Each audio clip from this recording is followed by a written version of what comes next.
Jim Hicks, Rob Hatter.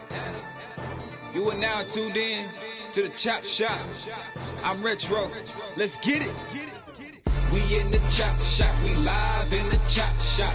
We talking sports talk. We live in the Chop Shop. We in the Chop Shop. I'm talking sports talk. So turn your dials up. It's live in the Chop Shop. We in the Chop Shop. We live in the Chop Shop. We talking sports talk. We live in the Chop Shop. We in the Chop Shop. I'm talking sports talk. So turn your dials up, it's live in the Chop Shop. Yeah, it's lit in the Chop Shop. Turn your dials up in the drop top. They ain't based in debate, but they keep it fact straight. Going 30 for 30. Let's do a first take on Facebook Live from 12 to 2. Rob Hatter and Jim Hicks going back and forth like Carter Ray and Skip Bayless and Stephen Smith. From on the court, off the court, straight to the field. Not a man that steals, but I made it steal. To the octagon where I fight to kill. We go face to face, then you write your will. I don't play tennis, but I bring the racket. I'm on the floor, I attack the basket. Put you in the casket when I'm overlapping. Never showing mercy, cause I'm always snapping. Never showing mercy when I'm in the arena. Step into the ring, you see me as I beat him. Step into the court, I'm never backing down. Killing competition, I'm smacking down. Let me get back to the other stuff at the Chop Shop, cause they cutting up. It's Retro coming to you live to the Chop Shop. Now let's turn it up. Yeah, we in the Chop Shop, man. Shout out to Jim Hicks and Rob Hatter. You can catch the Chop Shop live from 12 to 2 on Facebook Live. Let's get it. We in the Chop Shop. We live in the Chop Shop. We talking sports talk. We live in the Chop Shop. We in the Chop Shop. I'm talking sports talk. So turn your dials up. It's live in the Chop Shop.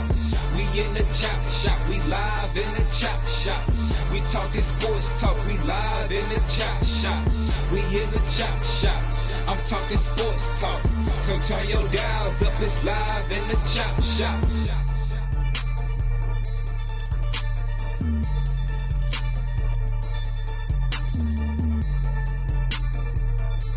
Here we come. H-Town. What's up? You know what time it is. It's time for the best 120 minutes of your day. The Chop Shop, the nation's #1 urban sports talk show, and also your midday sports happy hour. Yours truly, Robert Hatter, alongside Jim Hicks. But we got a very, very special guest today. And as customary, I'm going to let Jimmy introduce this guest because this guest is on a time limit. We got to get him in and out of here because he got other pressing matters. I had him in the dressing room, but guess what? He done came out of the dressing room too soon. But Jimmy, I'm going to let you give this because you got to do this. Give me one of your good ones now. Hold on. Let me hit the horn first, ladies and gentlemen. Okay, Jimmy. He said one of your good ones. We get right to it. I mean, it's understand right now, guys, as you see on the screen, as we some of our original ways of the Chop Shop were popularized the show is that we were consistent in having a lot of the college coaches on to help you guys understand what makes how things tick on that side of the fence. So today we have with us, Jerome Tang. He's the assistant men's basketball coach, associate head coach. Jimmy, hold up, Jimmy. I looked at the website. Associate head coach. I'm sorry. I looked at the website. You told me to do my research. I looked at the website. No, not to stop you because he is an assistant, but he's a special assistant. So, okay. Now, carry on. And I did say associate head coach after I said assistant. So in case you know that wasn't watching. But we have Jerome Tang with us. And Jerome Tang, for those of you guys who are unaware, he's from North Shore High School. So he's from H-Town. And he's one of the few college coaches in the country. Think about it. Well, hell, the Big 12. I don't know. It may have been only one assistant coach in that whole conference that's been at the same school as an assistant longer than Jerome Tang. Is that right? Or are you the longest tenure right now, active? I don't know. I think Curtis Townsend might have been in Kansas. That's what I was wondering, right? Yeah, he's been around. I I was thinking right down the butt, but at the same, think about that. You know, that's one of the angles that I came from that that hadn't been probably introduced in the past. So what's going on, Tang? What's the word, man? Man, all is well. I get to be at home with my wife and kids and staying away from everybody. And, I hope everybody else is doing the same so that we can sometime in the near future get back to doing what we love, which is being around people. We like to be social. And so, this has been a nice break, but, as soon as we can get back to life as normal, I'll be happy about that too. What's the craziest honeydew that you had to do so far since being at home?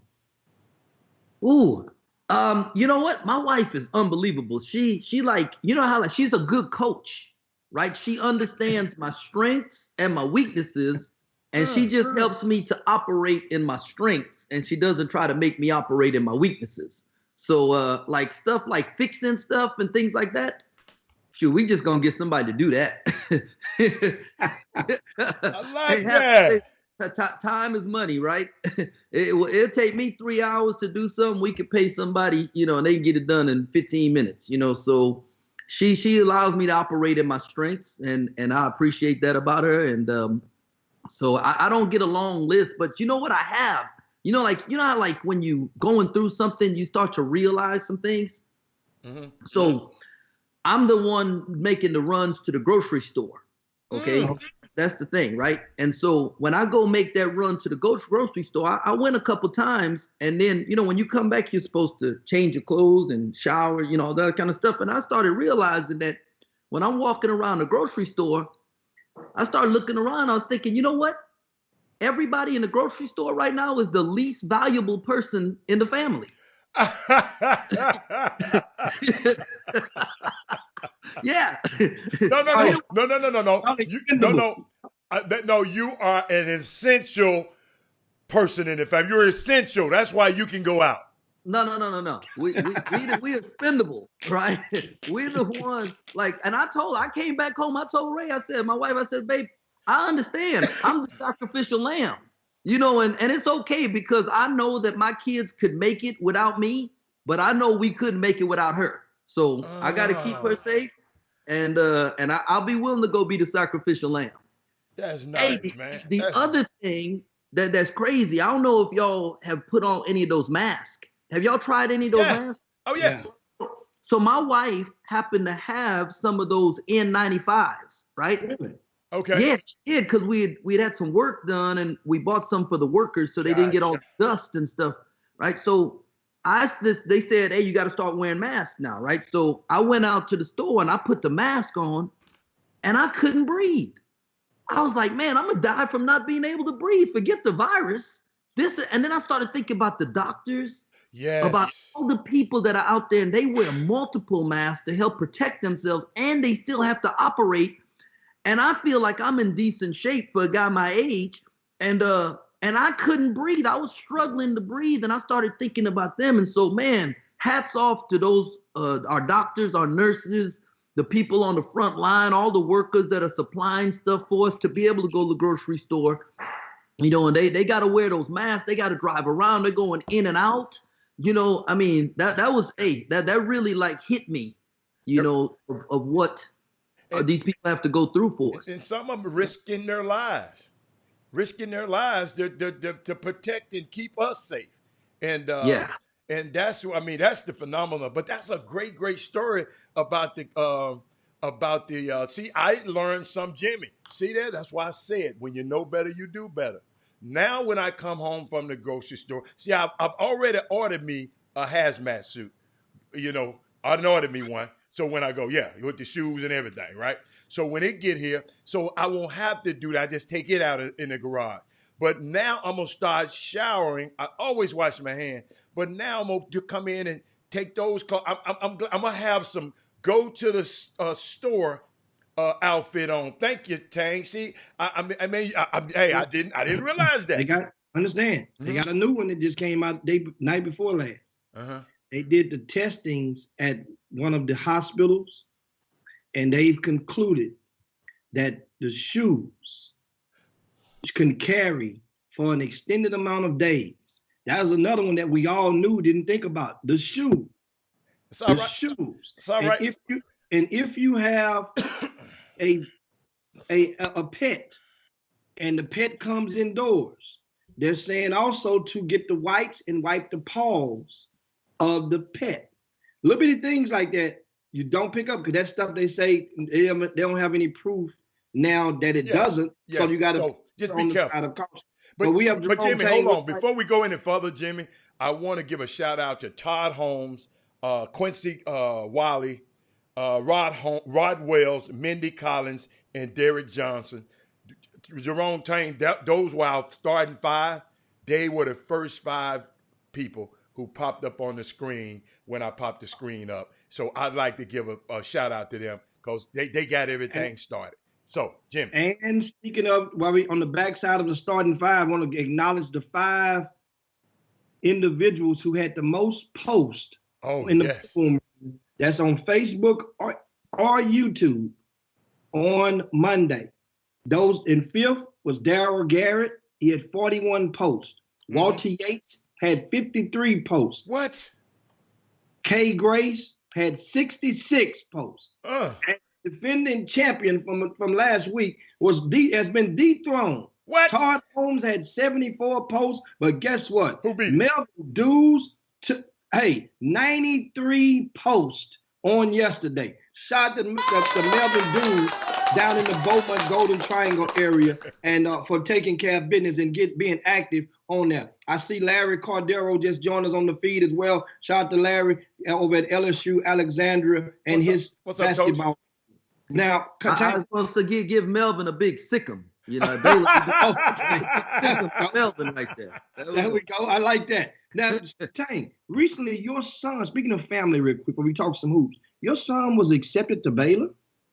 Man, so my son applied to 3 universities. Okay, he applied to Howard, to Morehouse, and to Baylor. And then we just found out that he got accepted to Howard first, then Morehouse, and then we just recently found out he got accepted to Baylor. And I'm so proud of him because like I told him initially, I said, hey, if you want to go to Baylor, we can make this thing happen. And he was like, no, I want to do this myself. And so, no phone calls, no nothing. He did his schoolwork.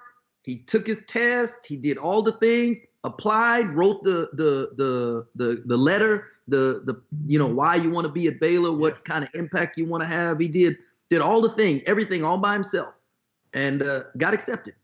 You know what's so unique? I knew Baylor was a layup. If he got accepted into Morehouse, oh my, it's harder to get into Morehouse than it is almost to get at Harvard. Yeah. You got to be a bad young man to be accepted. So he haven't agreed to anything yet? No, we have him call me, man. I want him to go to Morehouse. No, I'm sorry. Hey, so check this out, right? I was really secretively kind of like I was staying back. I was using sometimes you got to know when to apply pressure, right? And so I was staying back, just kind of letting him do his thing, right? But in my heart, I was trying to figure out how I could maneuver this and put the people around him to make him pick Baylor at the end. Okay? So that was my intent. And then, in just going through this as a parent, man, I was like, man, and God just started dealing with me, right? And so that this is his decision, and I don't know what's best for him. Right. I think I do, but you know who knows? God knows, right? And if I raised him the right way, and I really prayed for God's direction and guidance in his life for him to be one of those, the word tells us that the steps of a righteous man are ordered of the Lord. So if God has his steps ordered, then who am I to have my own agenda on that? So I took a step back and I said, okay, so then we found out that my wife has family in Atlanta. I have family in Atlanta. One of our former players, John Onwuchekwa, who he played for Coach Farley at Clemens. He was one of those schools down there in the Fort Bend area. But John Onwuchekwa, he walked on our team at Baylor. Well, he's a pastor in Atlanta. His church is a mile from Morehouse. And so, you know, when I had those type of, I had this real peace about it. So if he picks Morehouse, I'm good. If he picks Howard, I'm good. If he picks Baylor, I'm good. You know, I'm just very proud of him for his accomplishments. I'm proud of him too. Morehouse. Absolutely. And I hope he watching this show. Morehouse. But keep going, Jimmy. Now you mentioned a while ago. You mentioned about spirituality, and as a college coach, I noticed on that staff, and you know, and a lot of people aren't aware, like I said, aren't privy enough to be able to peek on the other side of the ropes with college coaches and with staffs. With you guys, spirituality is really, really, it's like your staff is in sync with your spirituality. And I know a lot of staffs, you have one, you know, no disrespect, but you have one guy that believes in this and one guy believes in that. One guy is the heathen of the staff, and the other might be the black sheep of the staff. You know what I mean? But in you guys, how important is spirituality during your recruiting efforts? You know, first of all, it's the basis for which, and it's not. I mean, this is not about what church you go to or denomination. Yeah. It's about a relationship with Jesus. All right, and if you love Jesus, you're gonna get along with us. All right, and like I don't know rap. Right. I'm not like, I can't quote no rap lyrics. I never could do that. Like I used to get, when I was in high school, they make fun of me because somebody else knew all the words and I didn't. Right. You know what I mean? That just was never me. You know, now I could sing you a Johnny Gill song though, you know, but you know, my man, that's just so, but like I tell these young fellas when I get on the phone with them, you know, one of my favorite questions to ask a kid is, if I spent 24 hours with you, what are 3 things I would walk away and you'd want me to know about you? And the kid would give me their answer. And I tell them, I said, if you spent 24 hours with us as a staff, you'd walk away and say, those men love Jesus, they love their family, and they work really hard. Okay. And so that's one of my opening conversations with the kids. So they know right up front, this is what we're about. And so if a kid's faith is important to him, then he will click with what we're talking about and we can continue the conversation. If a kid tells me, hey, coach, my faith really not important to me, you know, and that's it's just, I know that young man at the end of the day other things will become more important to him. And that's fine. It's just like, if I tell a kid, you know, if you want to, you know, be in a college environment, a college town, you know, then we got that. If you want the big city and the bright lights, we don't have that. And if he says, coach, man, I got to be in the city. I grew up in a city. I want to live in a city. Then I know right away, I probably need to find somebody else. So understanding what Baylor is about and what we're about as a staff has helped us kind of really focus in on the kids that fit our niche so that we're not just spinning our wheels, chasing the wrong kids. And they might be really good players, but they just don't fit what we're about. So at the end of the day, we're not going to win that battle. Now, I want you to repeat what you said earlier. When the question was, we just tuned into the Chop Shop, we asked Coach Tang how important is the spirituality in his recruiting efforts as a staff. And your first reply was, if you get along with, what you say, if you get along with Jesus, then what? Then you're going to click with us. We're going to be all right. Now, have you ever, when is the most recent time, without getting into details, that there was a kid that their spirituality or their beliefs or was something along those lines eliminated him from your recruiting list? Oh, this past year. I recruited a kid since he was probably a freshman or sophomore. He's probably sophomore in high school. And we even brought him and his family down, sat him down and talked about what we're about and everything. And oh man, they were fired up, it seemed like, and then go through the recruiting process of building a relationship with a kid. And then at the end, he says, well, I don't want nobody telling me how I need to believe or what I need to believe in. And, and I was like, bro, that was the very first conversation we had, and he's a good player and he chose a great school and he had a great year this year. And I'm happy for him. But like, to me, like, that's the kind of stuff I need to know right up front. That's the first conversation I have with you. Tell me, it won't hurt my feelings. The best answer we can get in recruiting is yes. The worst answer, the second best answer we can get is no. Right?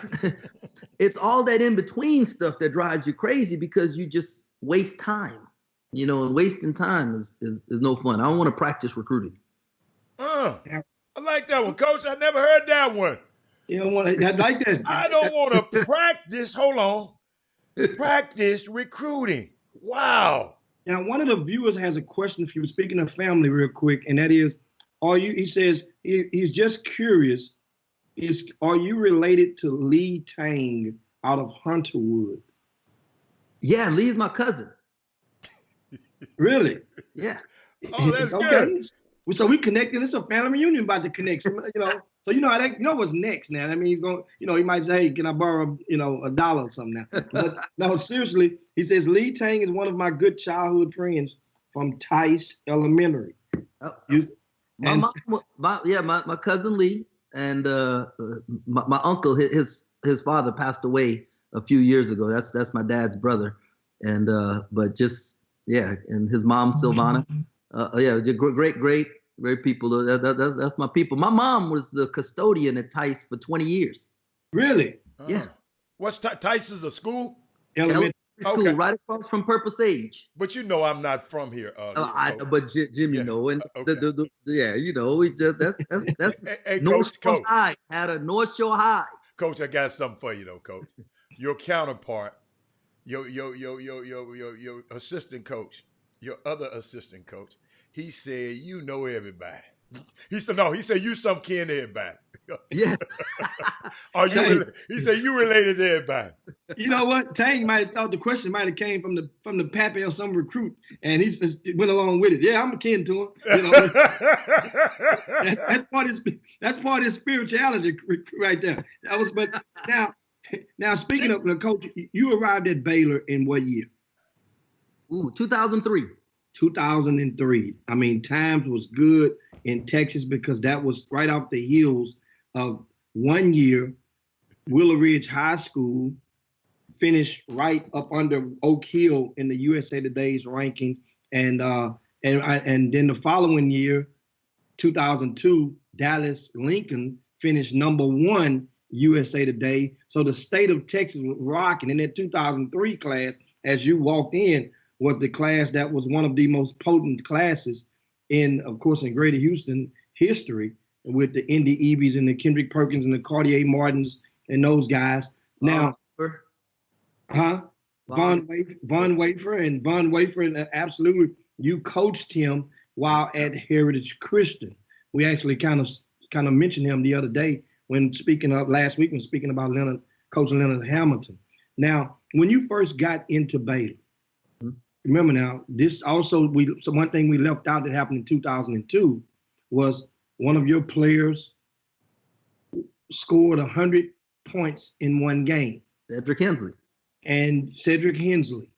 And you received, instead of getting that same year, another kid across the country scored 100 points and got a parade. But you got a lot of flack from allowing this kid to score 100 points in the game. And then you became the head coach. Come on. How were you received when you attempted to come back to Houston and recruit the area for Baylor? For the most part, I was received great. So, in everything, there's an 80-20. And if you focus on the 20, you're not going to be very happy. So the 80% was great. You have guys like Greg Wise and just some of the other great high school coaches in the area. They were all great to me because, they felt like I was one of them. And but like with everything, you're gonna have your 20%. So, but I felt it was great because just a couple of years later, we got Henry Dugat from the Houston area, and then right after that it was Anthony Jones. And so, the city of Houston, for me personally, has been wonderful.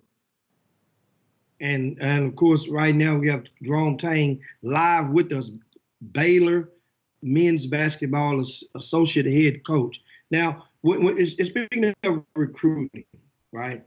You mentioned about those kids. You just mentioned the Anthony Jones and And what's the you had one of the kids that played for you at Heritage Christian. What he came there with you, your godson. No, what his name? Richard Hurd. Yeah, Richard Hurd. Richard Hurd. And want to ask you, what's the biggest difference? Because you walked in the door and shortly after you arrived, Baylor, you guys were really like the laughing. People kind of laughed at you guys at first when you got there. And next thing you know, you guys are beating UT on the regular. You're getting top players, not just top shelf, but you're getting the very top players, not only from the state, but from Louisiana as well. I remember Tweety Carter walked up in that door in 2006 and ended up starting 13 games, played about 25 minutes a game as a freshman and lit it up. What's the difference, the biggest differences when recruiting Texas and Louisiana? Oh, the food.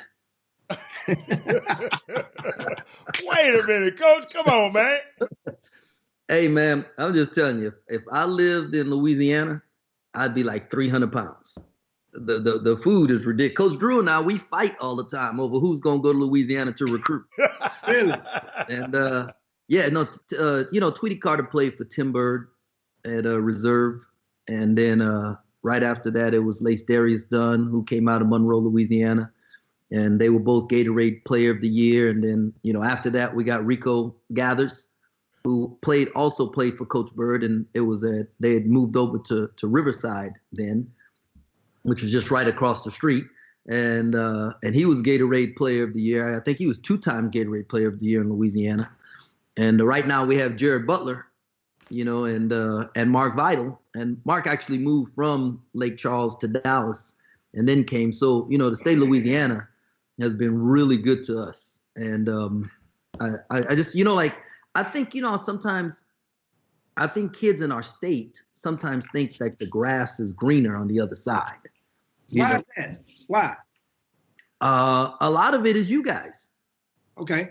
The media, the scouting service guys, a kid gets an offer from Baylor, from Texas A&M, from Texas, from Texas Tech, and y'all like, oh, got offered from a Big 12 school. A kid gets an offer from Duke or North Carolina. It's, oh, North Carolina, Roy Williams was in the school, and I mean, it's like this huge big deal, about it.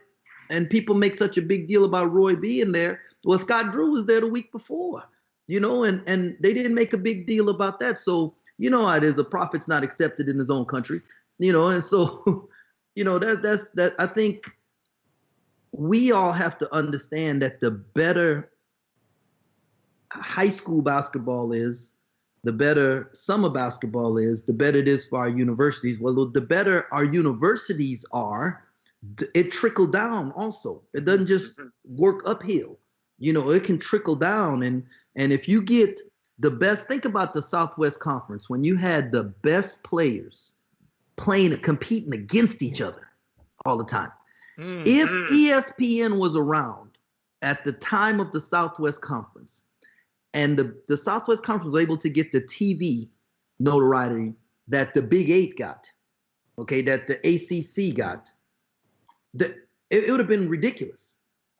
You think about those matchups of when Rice had Ricky Pierce and Baylor had Terry Teagle and University of Houston, had Michael Young and Arkansas, and you get those, and they're getting big Mondays and Tuesdays and Wednesdays. Every game is on TV and stuff. Kids will never have to go nowhere. But we've now made it like being there is better than being here. Interesting. So how do you solve that? He's solving it. I think if people are honest with kids are honest with it, when kids come on campus for us, young kids especially, with their parents, I encourage them to go to school in state. You may not go to Baylor, but pick an in-state school so you can reward your parents, because your parents are at every game.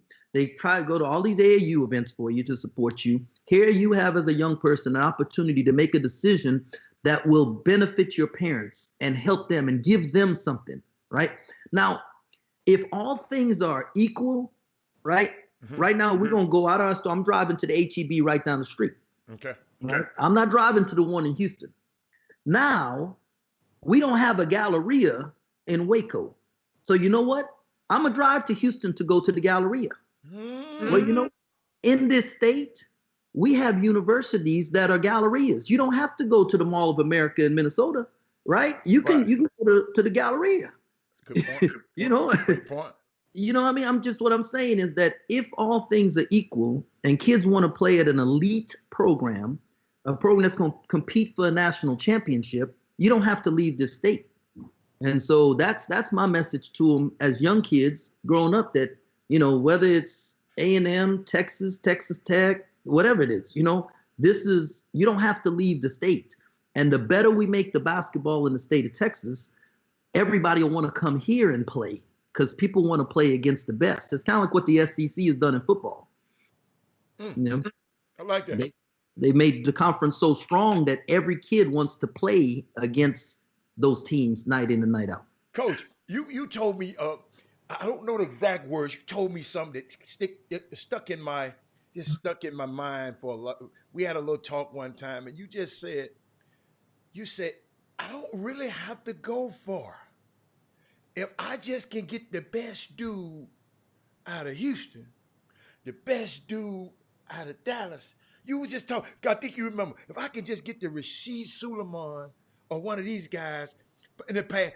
I mean, I'm sitting there saying, this dude got this thing. I mean, it was amazing, your thought process on how let me tell you something. It's no surprise when I see Baylor at the top of the food chain, at the top of the AP poll. I mean, Jimmy and I kid about it every week.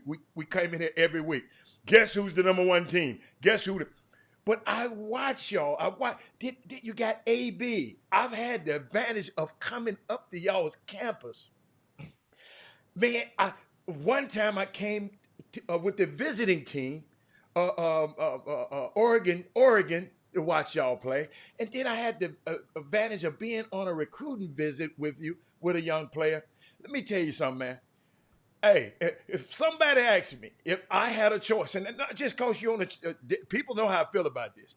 If I had a choice, if I had the skill set some of these kids had, man, I'd tear Waco down getting up there. Because guess what? Like you said, my mama and daddy can come to every game. I know one mom and daddy going to be at every game. I ain't going to call their name. But, Jimmy, what's the next question? You can call it name each time. Hey, come on. Hatter just brought up something, and I don't know if this is one of the questions, but I need to say this because it's so important. So you just think about this, right? Mm-hmm. So Coach Drew, Scott's been at Baylor for 17 years. Okay. Right? On our staff, we've had Matt Driscoll, who's at North Florida, won the conference championship this year at North Florida. Third time in the last 6 years, was conference coach of the year. Okay, him and Richie McKay.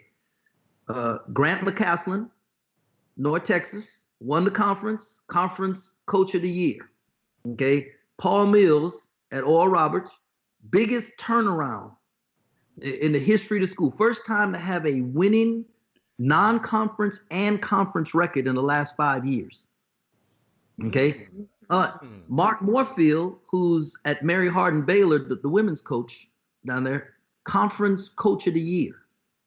Okay, all of those guys, we all been on the staff together at Baylor. Okay, now that's my intro to this statement right here. Okay, this group we have right now, the best staff we've ever had at Baylor. Alvin Brooks, John Jacobs, and the rest of the support staff, Bill Peterson, Aditya Malhotra, Ty Beard, just Jared Nunes, and Jared's been with us, I think 14 of the 17 years. So, I mean, this is the best staff we've ever had. And they're just unbelievable dudes. Like, I mean, they make my life so easy.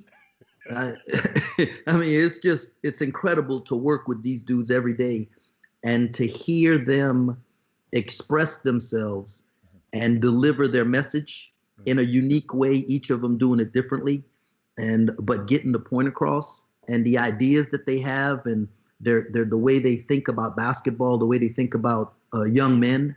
and developing young men. And I mean, it's been incredible. Coach, I got a quick one. Jim, I know you got another quick one, Coach. I just want to know, y'all been on an AB, I don't know if you've been on, they've been on these coaching video chats where they talk to all the coaches, and it's, I think it's closed off the coaches, but I'm serious. I'm curious. What goes on in what goes on, if you can give me some in those meetings? It seemed like some powerful guys. I'm sitting there watching y'all, and y'all just brainstorming because y'all have this much time. What goes, because the lay people like us, we don't get a chance to be in those meetings. So what goes on in a meeting that you can talk about? No, we're just sharing experience, knowledge, helping younger guys prepare. I didn't have this. I know. Okay, so I was growing up. Mm-hmm. I used to really look at John Thompson Sr., Big John, Nolan Richardson, John Chaney. Those were the guys that I looked up. Mike Jarvis. Mike Jarvis. Sure. Then later as it went along, Leonard Hamilton. But those are the guys, and they had a platform, and they took advantage of their platform. Remember the protests, John Thompson walking out? Yes. Coach Chaney, some of the things that he said from the podium. Nolan Richardson probably lost his job standing up for us. Yes. And so I felt like what happened is the money escalated, especially because of TV. And then I feel like guys felt like it would cost them something more than they were willing to sacrifice in order to make it better for the next group coming along.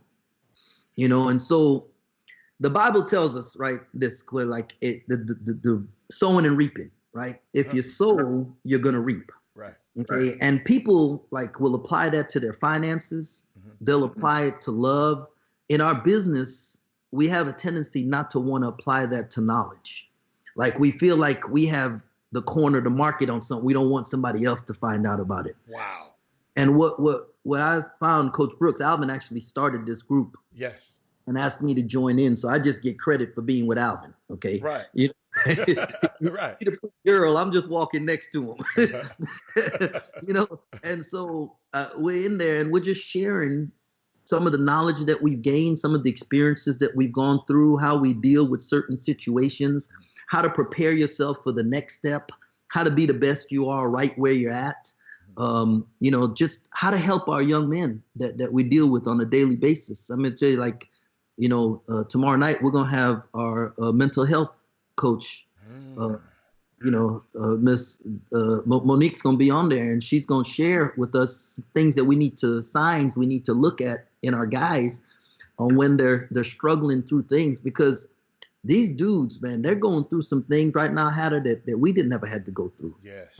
They get, the immediate feedback, the positive they get, but they also get the immediate backlash. Right. So when they don't play well, they get to hear what everybody thinks. And what's crazy is there might be somebody that don't know anything about basketball.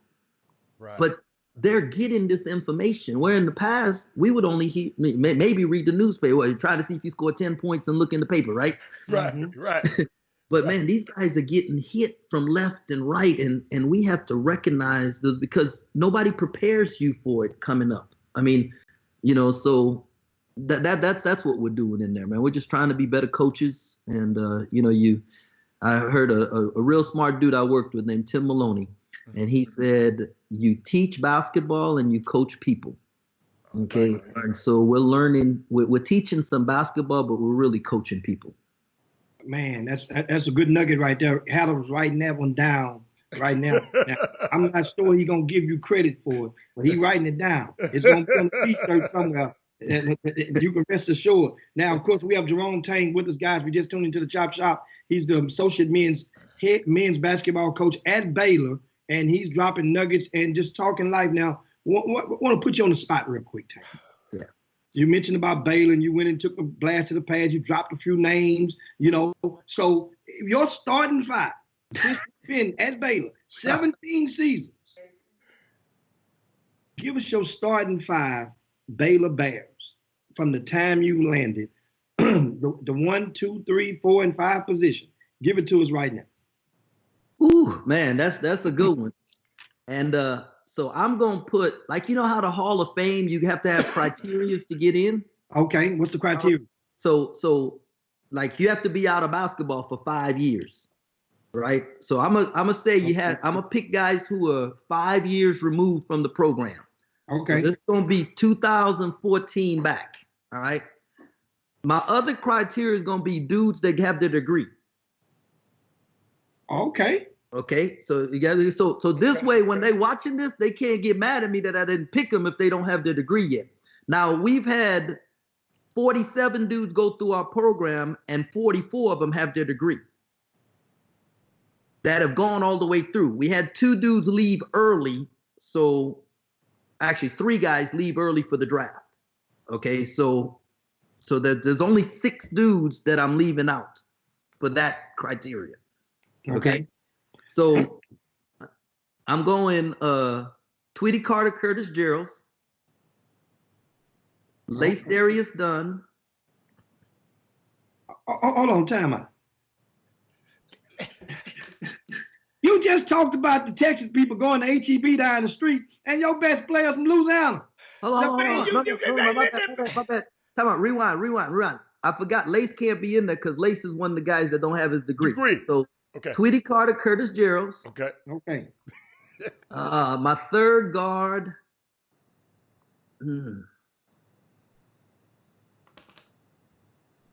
Wow. All right, let's hold off on my Epe Udoh is gonna be my center. Who? Epe Udoh. Okay. Ooh. Forward. Man, you about to get some hate mail in just a minute. Come Why on. you do him like that, man? Oh my. Hey. I can take it. I already I put know that's messing Marvin though. He do me like that all the time. It's the chop shop. You know what, Jimmy? I know the NBA was going smaller, right? But I think the trend is they're gonna go back to going bigger. Okay. You know, bigger and scale. Like you look at the Denver Nuggets, you look at Milwaukee, teams like that. Even the Lakers now, you know, they're going bigger. So I'm going Quincy AC as my power forward. Ooh. So Quincy and Epe, because I can put Epe on the perimeter, and Quincy actually last time he was in the NBA shot 44% from 3. So I know he got that ability to stretch that floor if I need to. So now it's about who that third guard is going to be, okay? And there's a lot of good options there, right? A lot of good options. But like I could go with Brady Heslip, who was probably the best 3-point shooter that we've ever had. You know, man, I'm going. This is what I'm going with. Guess what Stacey Houston's saying? You just getting all the guys that you recruited, but keep on going. No, not true, because we recruit as a staff. Yeah, I know. If I wanted to go really long, I could go Anthony Jones, really long. No, what about he ain't graduated. My bad. I was thinking about my big fella, Isaiah, but he ain't graduated. Yeah, he don't have his degree yet. Okay, my bad. He's only 6 hours away from his degree, though. My bad. So and we just called him the other day, told him that. So it's, you know, everybody, all these classes are online now, so dudes can get some work in. So who's gonna be at that 3 spot? You said you dangling around. Is it Rico Gathers? No. It wouldn't be Rico, because Rico, you know, 4 or 5. I'm going Henry Dugat. Really? Yes, I'm going Henry Dugat. Curtis, Tweety, Henry. Quincy Henry over Pierre Jackson? Pierre don't have his degree yet. Jimmy. Okay. Jimmy. Hold on. So why not take Quincy and put him at the 3 and then put Lawrence Roberts in there? Lawrence didn't play for us. No, what y'all talking about? No. Right, that's right. That's before you got there. Yeah, that's right. That's before you got there. Okay. Lawrence before you got there. Yeah. Him and Lil John was before. Right. Okay. So let me go and write that in. So who's your 3 you said again? The 3 guards, Curtis, Henry, Tweety. Okay. And then Quincy AC, and then Epe Udoh. So let me now. So now we're gonna go through and talk. First of all, because Curtis and Henry, when we were terrible, right? Curtis picked Baylor. They asked Curtis, hey, who did it come down to when you was making your college decision? He said, Baylor, Baylor, Baylor. I knew it. That's why I wanted to be. Henry picked us over Texas, right? And Texas, Rick Barnes would show up to his games with TJ Ford with him. Really. And TJ was his favorite player. So Henry picked Baylor over Texas. All right. So their freshman year, and if you look at those numbers that Jimmy, with them, you'll see that they only played 15 games.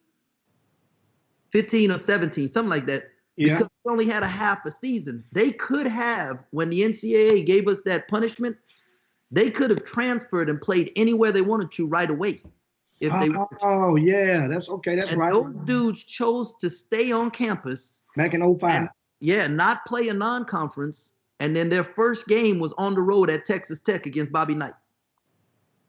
And, okay, so that's those two guys. That Tweety was our first McDonald's All-American. Okay. All right, led us to the Elite Eight in 2010. Epé came to us from Michigan, led us to the Elite Eight, 6th pick in the NBA draft. And then Quincy Acey is just one of two players, two players that went to 2 Elite Eights at Baylor, him and Ant Jones. So I like that. I like that. I like that. Now, Tane, so you mentioned a while ago, Stacey accused you of naming players that were your recruits. So let's give you a chance. Which now I understand at Baylor you guys recruited as a unit, and that was part of your stigma for years. But a lot of coaches know since the statute of limitations has expired on a lot of those recruits. Who was your first recruit that you understand something now?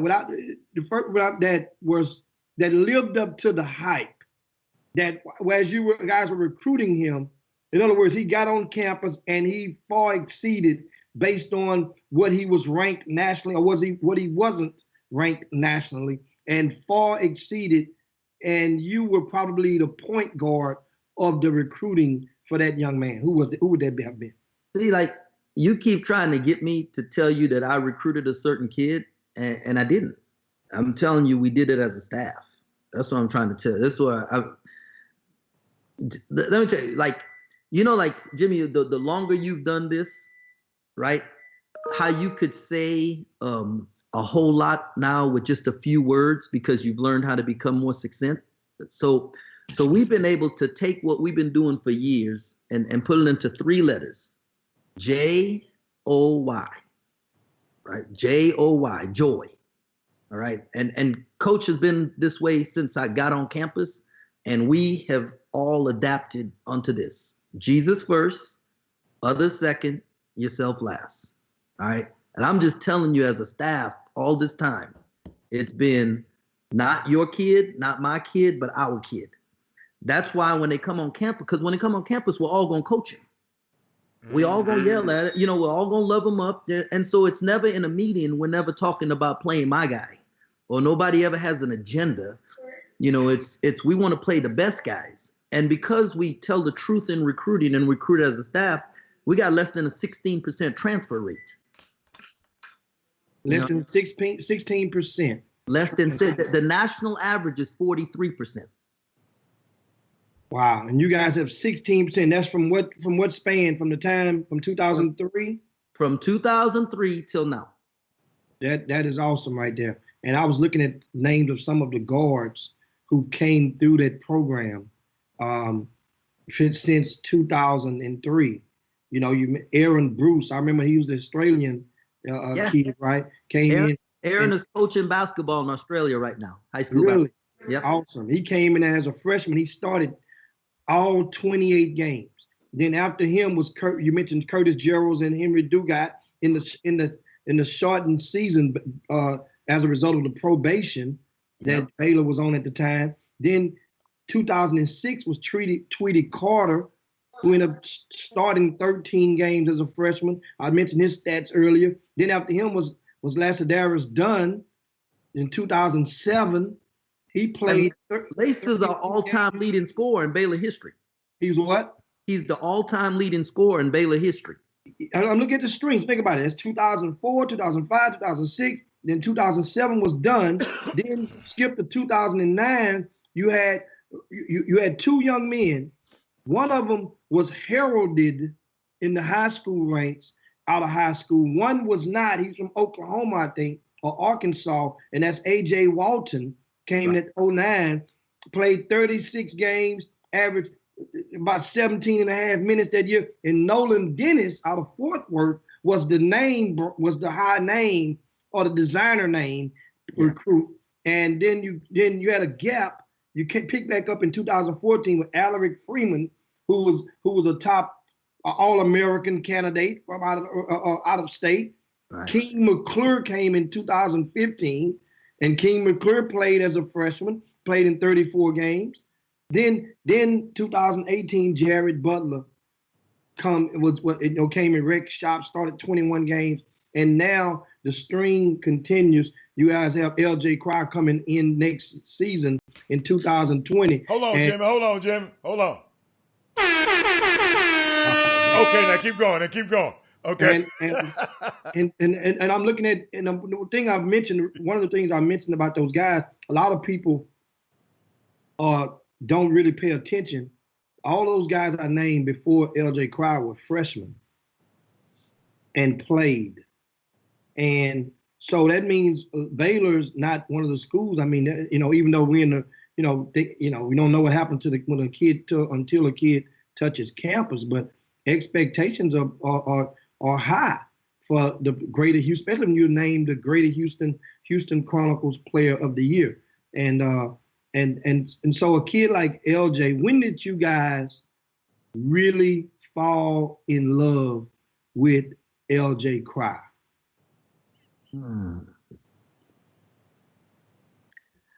I've always liked LJ. Well, you have to know who your head coach is gonna like.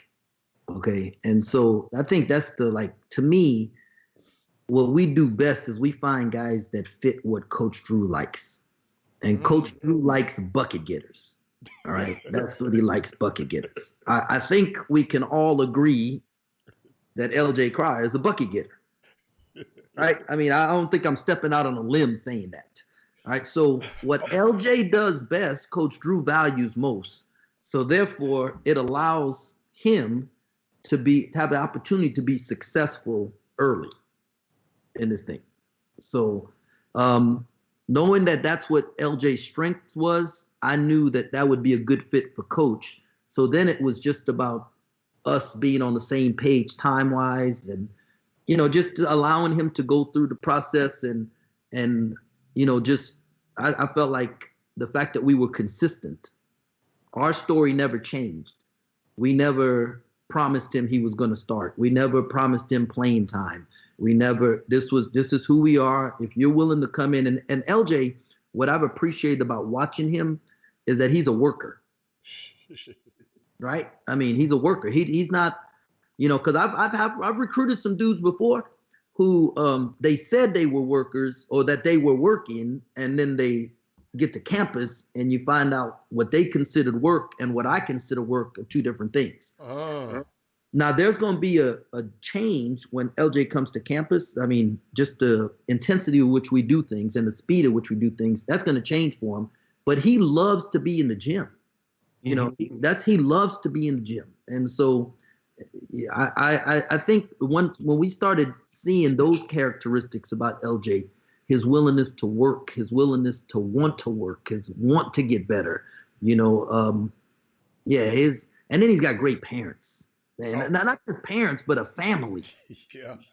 I mean, they are a crew, like, you know what I mean? Like it's fun to be around them, man. I think that they got the whole package, and so Well, Coach, indeed. Hold on. Coach got to get out of here. Coach, look at the time, Coach. Yeah, I see it. I've been watching. Coach, you got to get up out of here. Okay. Extract out one more. Coach, what are you hearing, of course, as a result of COVID-19? What are you hearing, or what would be the most viable solutions from everything you've heard for for the rest of the year, as far as recruiting live periods. I'm glad you asked that, because before we can figure out what the best case gonna be, we have to know the solution, right? And the solution to this thing is everybody got to keep their butts in their house. Okay. When I was looking for the last couple of weeks, like probably 2 or 3 weeks ago, I'm looking online, I'm seeing dudes working guys out at the gym, and they got, 2 or 3, 4 guys in the gym with them. That's not good. That doesn't help get to the solution, to get to the outcome that we want. The outcome we want is in July, hopefully we get a chance to see these guys play in a gym, compete against each other. That's what we would like. Mm-hmm. If we can get a couple weeks of that in July, that would be unbelievable right now from where we're sitting. We will never get there if we got these adults that got these kids in gyms right now working out. And it is better for the young person for us to see them out of shape and rusty in July than to not see them at all. Okay, so adults need to be adults and parents need to be parents and tell them children to keep their butt at home and do push-ups and do crunches and jump rope. And if they have something in the driveway, go in the driveway and shoot shots, but they don't have to be on a wood floor right now. They don't need to be in a confined area with a bunch of other people. And so stay home, wash your hands, and just do push-ups, sit-ups, crunches, whatever it is, do that. And it's okay. It's better for us to see you out of shape than to not to be able to see you at all.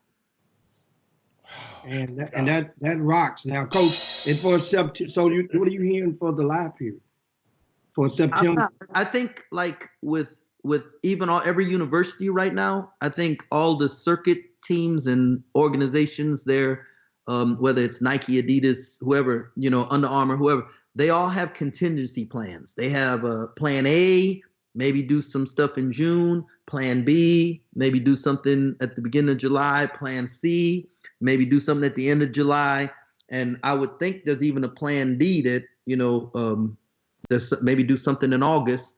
And with those things, I think the NCAA's got a plan A, plan B, plan C for us, just like our universities right now working on plans for football. You're going to play football with fans, play football without fans. No football, don't start football till December. How does that adjust to basketball? So we're all on contingency plans right now, but none of those plans can go into effect if we don't follow the rules right now.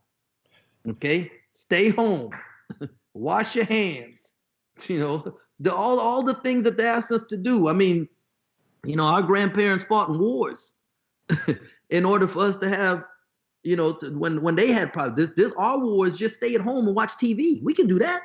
Wow. So, wow. I love that, Coach. Keep going, Coach. Hey, man, I got to get off, but let me say this. You two guys are just been wonderful. I mean, what y'all do for the young people in the city of Houston, it's just not appreciated enough. And I want you to know how much I appreciate you guys, because this is not about helping the best kid. It's about helping every kid. And for years, I've seen so many kids benefit from the stuff that you guys do and what you say and the interest that's drawn because of what you're doing to the city of Houston and the players in Houston. And them North Shore Mustangs going to repeat three feet in football. 3 feet in football this year, baby. Hey, man, I'm worried about North Shore, Tang. You know why? Because this year was really what, on the schedule-wise, would have been a breakout year on the national scale of things for North Shore. We know about them in Houston. We know about them in Texas. But they were set to open the season against De La Salle out of California, a powerhouse. Do you think that game is going to take place? I don't know if it's going to take place or not. I just know that last couple of years I've been able to kick back and North Shore High. It's gonna get you. How you gonna steal Third Ward song? How can you steal Third Ward song? Well, that's cool. Thank you, Coach. Hey, Coach, hey, I can't wait to get you back. All right, fellas. Appreciate it, man. Thanks a bunch, man. Sugar, man. Tell the whole staff we say hello. Coach Drew, Coach Brooks, the rest of the guys, man. Thanks a bunch. Great convo with Coach Jerome Tang, guys. As you see, sorry for a lot of your questions that we did not get a chance to address. We left a lot on the table with him, and of course, one of them was going to be, we're going to ask him about that transfer portal. That's all right. Let's bring it back. back. Just bring him back. Yeah, that definitely. So we definitely bring Coach Tang back. All You right, guys Coach. let us know what you guys think. Make sure you share the show if you haven't done so already. Hit the share button. Share the show. Bye, Coach. Your timelines and your friends. You may do so. And like I say, man, this is great convo, and this is one of the things, one of the purposes that the Chop Shop serve. This is why we ask you guys, and we invite you to share the show to your friends and your timelines so that they could get some of this. And that's the thing. That's the thing that makes it so important. And Jimmy, this is a good time for the people on YouTube to hit the thumbs up button, share, and all the gadgets you can hit on YouTube. It's a great time to hit the thumbs up button and let people know so your imprint can be out there. Share it to your friends. Great time to do it right now. Absolutely. Hit that thumbs up. Now, guys, we want to give you news. Of course, how about this? Out of the Chinese Basketball Association has pushed back their projected start date yet again. It was supposed to have been coming up. We was expecting, or they were expecting, to resume in May. However, they pushed it back not to June, but to July. And the reason that they're giving is that there are still a lot of international employees that have yet are having problems being admitted, either leaving their country and or getting into China with customs issues, in other words. So that's what it appears to be, or that's the narrative right now.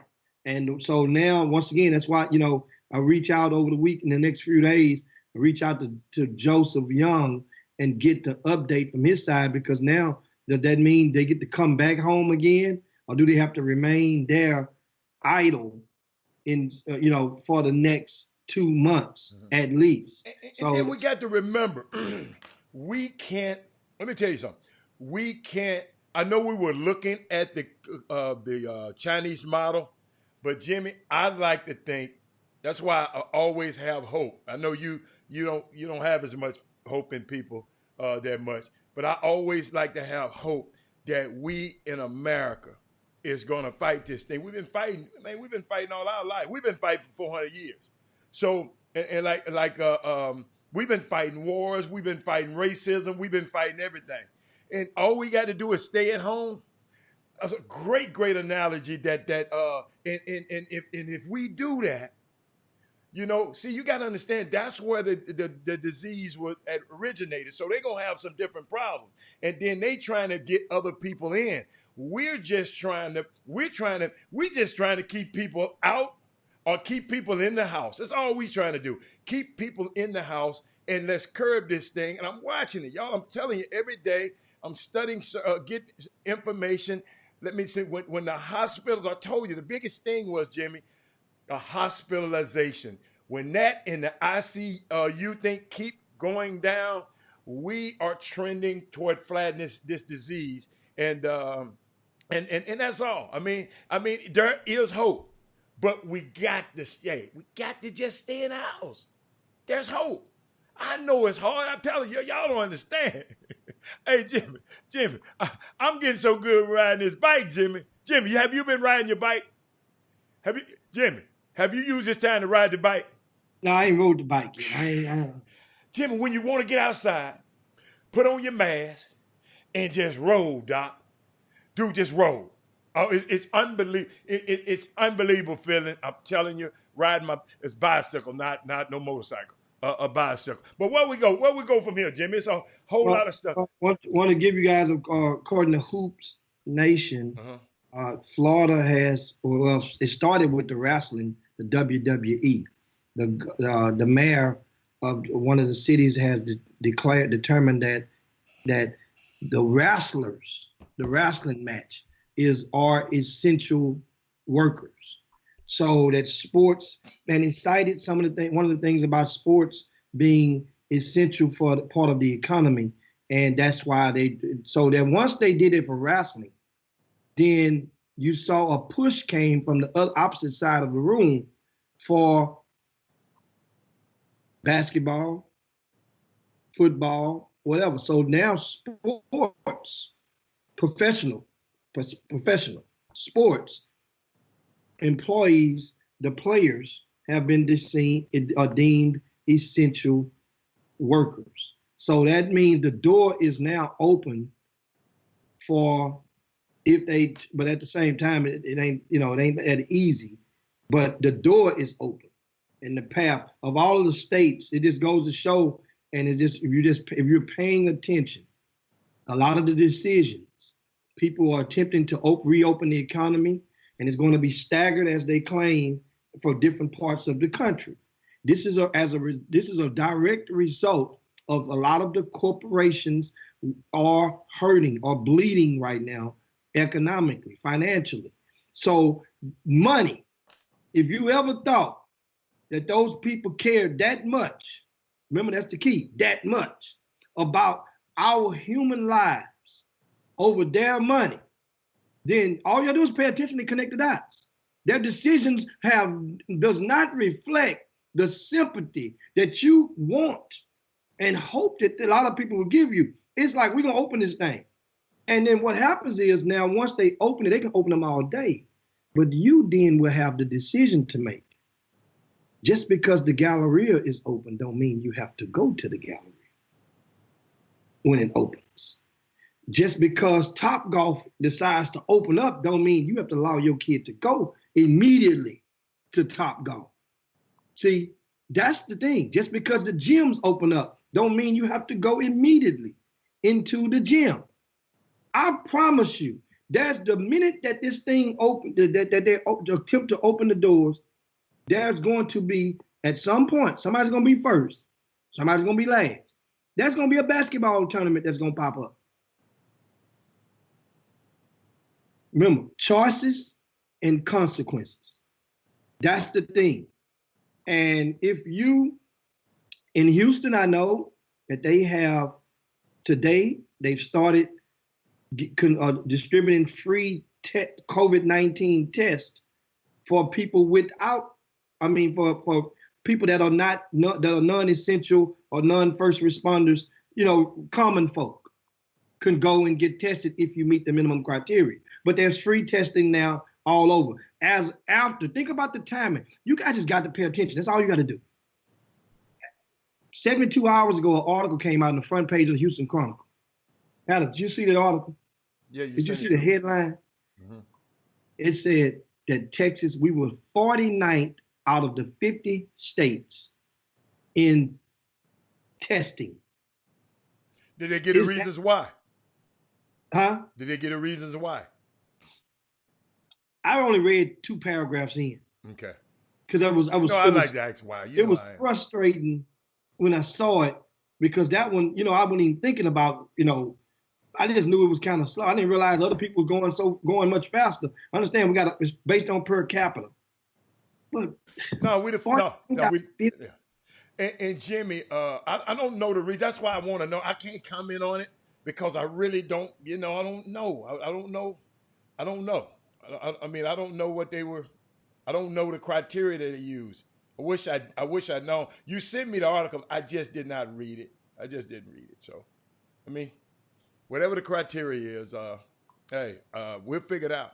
But what else you got? Well, another thing, you know what? Guess what, guys? You mentioned while Tang was talking, you said about one of the virtual conferences that he was having with a lot of other coaches around the country. It was the brainchild of Alvin Brooks Jr. Let's get that. It was his brainchild. And he just brought on a lot of coaches. You got to realize now, this the same Alvin Brooks Jr. along with Kellen Sampson and Jay Lucas was invited to the leadership conference at the Final Four. These same 3 guys. And Alvin Brooks just took the initiative to say, look here, man, all of us, all coaches, let's get together and let's brainstorm. Let's talk about things. And I kept seeing it, Jimmy, and I said, I know it's not for us, because it's for coaches, but I was just curious about what was going on those things, because you got to understand, these coaches are the guys who are going to coach our players. And he's thought enough to say, wow, check this out. Let's bring my mental health professional on to talk to these coaches. And guess what? Tang didn't bring it up. And not just for the players' mental health, but guess what? For the coaches' mental health. Coaches are people also. You know, contrary to what other people believe, coaches are people also. So we, I think, is a great thing. But now, what would you say? But that it was the brainchild of Alvin Brooks. I just wanted to let you know that. Yeah, yeah. But what I was saying is that this week started on yesterday. The NABC, right? The National Association of Basketball Coaches. That's a group that encompasses a lot of the college coaches nationwide. They normally would have a series of workshops and instructives during the Final Four. Well, of course, that was canceled. So they decided to do a lot of visual workshops, which has approximately 50 speakers throughout the month of April. Started on yesterday. I watched a couple of them on yesterday. I got a chance to see Leonard Hamilton speak. He was pretty doggone good on yesterday, and I watched Jay Billis yesterday morning. Jay Billis was the first speaker, and he was just basically talking about a lot of his. But my point is that basketballcoach.com is a website. If you're a high school coach out there, if you're a grassroots coach out there, these workshops are free, and they have a schedule of a lot of the speakers. They start at 10 o'clock each morning and go all the way to the evening hours of various speakers. I think Josh Pastner is speaking right now on the head coach of Georgia Tech. Oh, this is going on right now as we speak. Well, it go every day all the way to the end of the month. Okay. They have various speakers. And like I say, it's something, different things, man. And you can tell it has like a TV guide of what each guy is going to talk about. So that means all you have to do is just hit the button. Now you have to download Zoom in order to view it. And they have it set. I don't mess with Zoom no more. You're automatically muted once you go in. So it's not like you can't come in there. They have an attempt to weed out any hack or any front door hacks that will come from that. So I just wanted to share that with you guys, and because I think it's very, very, very good and informative to get all those different ideologies and sit there and have those guys come to your cell phone or your desktop for free. You're not going to get that every day. So just want to make sure you go to basketballcoach.com, and I think that's the website, or you can just Google NABC and get the schedule. Other than that, what else we had? Oh, yesterday in NFL news, how about Christian McCaffrey getting a record payout as a running back? And what do you guys think about that from the Carolina Panthers? I think it was great, Jimmy. Unique thing about it, Jimmy. You know, I text you about it. He just always remember, Jimmy, he got an extension. Okay? That's the key. See, extensions are different. Extensions, when you get extensions, you're trying to get new money. You know, he's already on his rookie contract. When you get an extension, you're trying to get new, you're trying to add value to your contract, the one you already have. So he signed a 4-year extension, averaging $16 million a year. You remember, Jimmy, I keep telling you that $16 million year thing is tricky. You want to know how much money he made up front. Always the key in football. Because guess what? He can make 16 like Todd Gurley did. Todd Gurley was making, let me see where his thing was. He was making a certain amount. And look what they did, Jimmy. They cut him. But he was averaging out. But and so always remember, they haven't released it. I haven't seen it, how much he got up front. So that's key. And Zeke Elliott is number 2. Le'Veon Bell is number 3.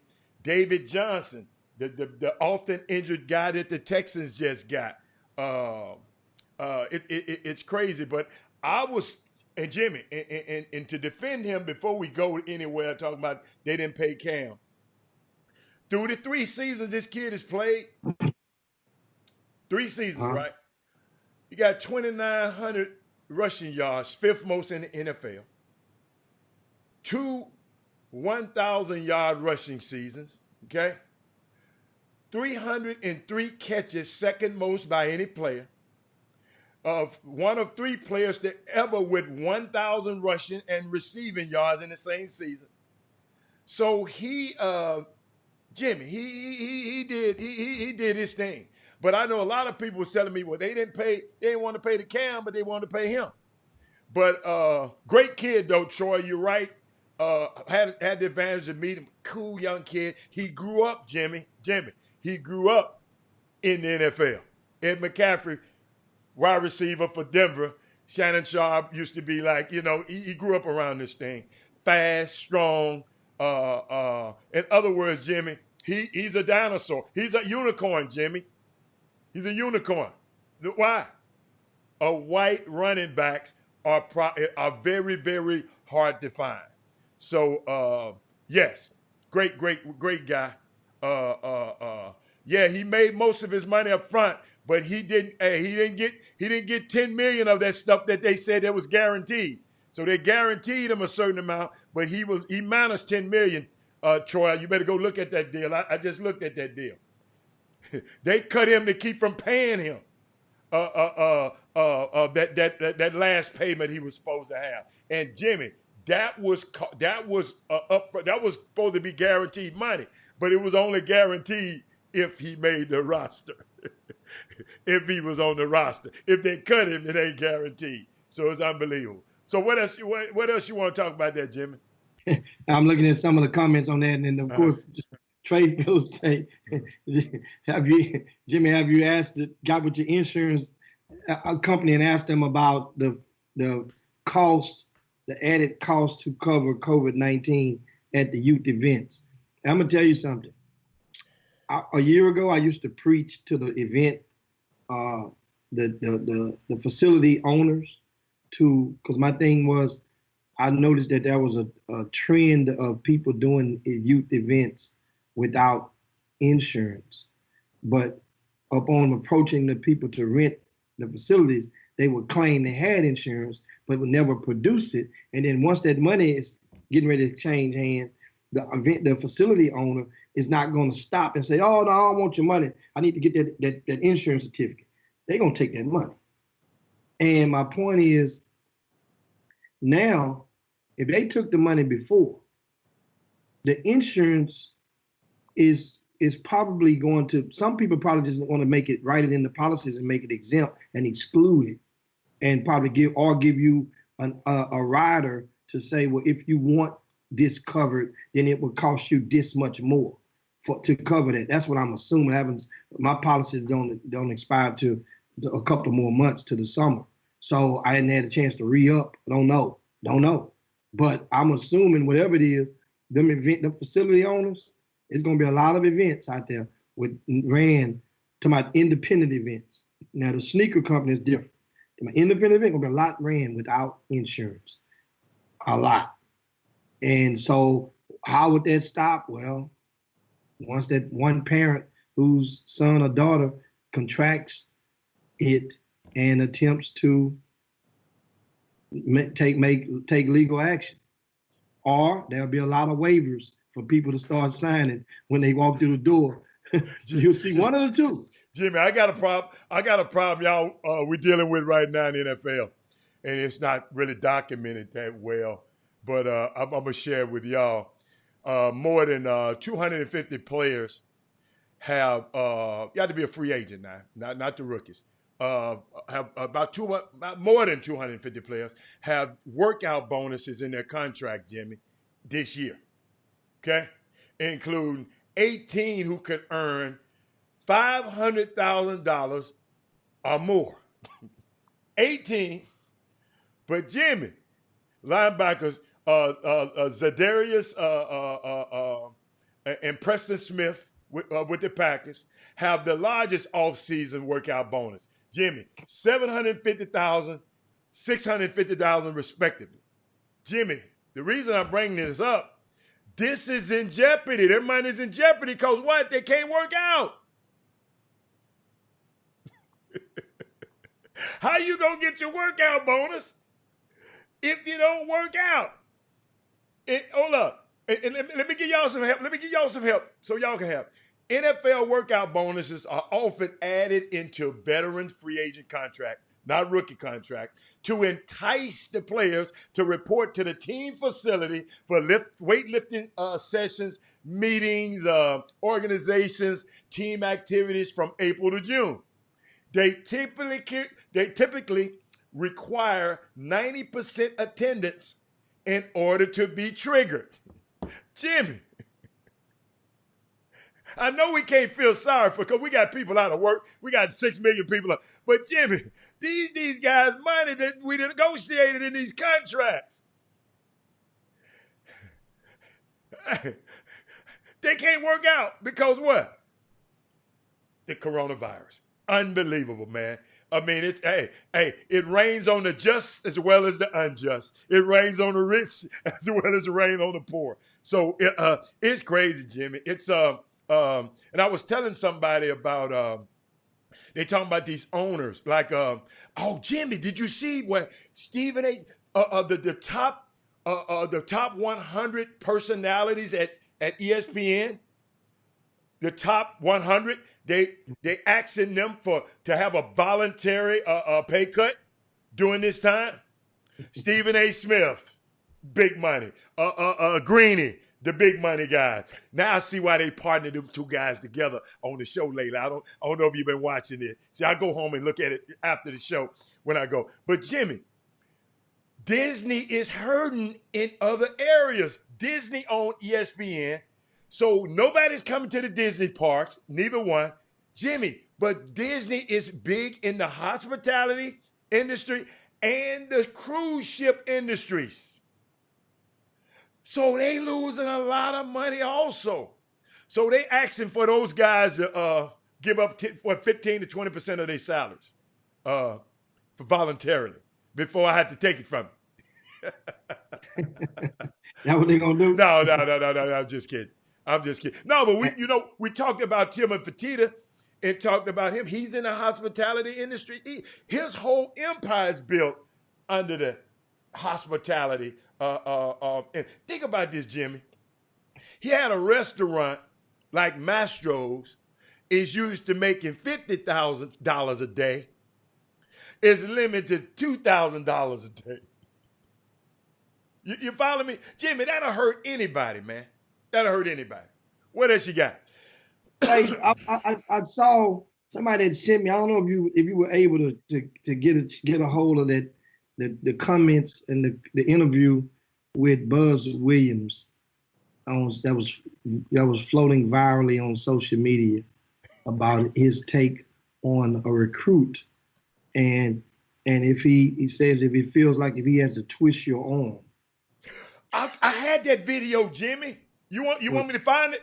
Cue that thing. Okay, go on, keep talking. Let me find it right quick. And this is we're gonna share this with you guys and get your thoughts. It's a good one. Buzz is the head coach at Texas A&M, and he provides his personal thoughts about recruiting, and what will make him jump off of a recruit, meaning that stop recruiting him. One of the things, and he goes further to explain his reasoning behind it.